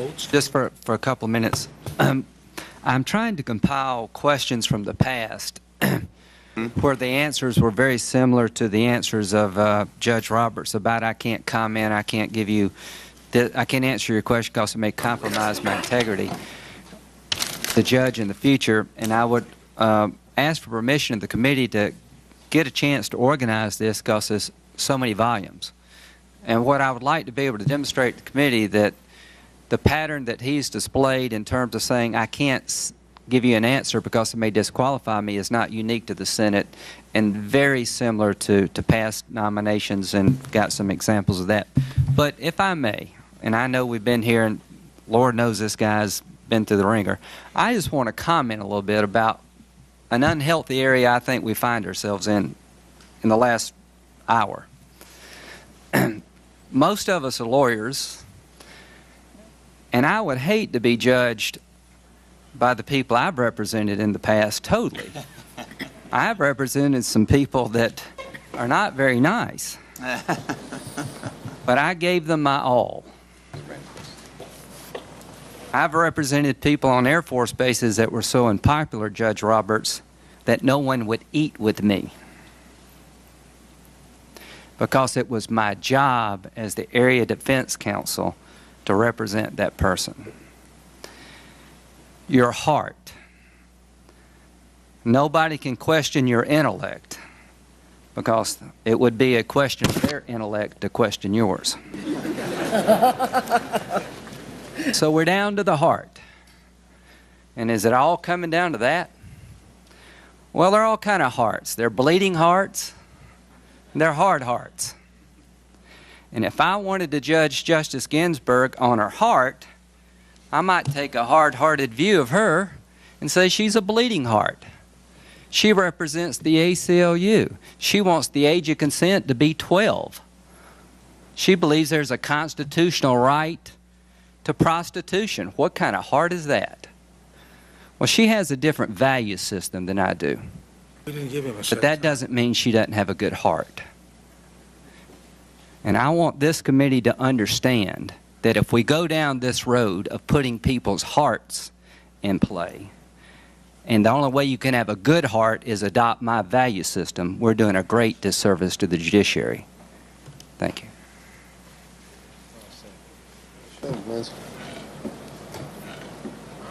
Thank you very much, Senator Graham. We are now going to go into executive session under Senate Rule 26 to review the FBI report, which is standard for all judicial nominees, Supreme Court or Court of Appeals or District Court, and to consider any other investigative issue that members of the committee may have. During Senator Biden's tenure as chairman, the practice was initiated of conducting routine closed sessions with each nominee for the Supreme Court to ask the nominee on the record under oath about all investigative charges against the person, if there were any. These hearings are routinely conducted for every Supreme Court nominee, even where there are no investigative issues to be resolved. In so doing, those outside the committee cannot infer that the committee has received adverse confidential information about a nominee. The committee and Judge Roberts will now proceed to Dirksen 226, which is right down the hall. And Mr. Chairman, I understand also following our practice, the Republican counsel and the Democratic counsel normally work together on such issues. Will brief the committee. Senator Leahy, that is correct. Thank you. We expect to return to hear our first outside witness, the American Bar Association, just as soon as we conclude this. We want to move ahead as promptly as we can, so those witnesses should be available. And we will now adjourn to 226 in this building.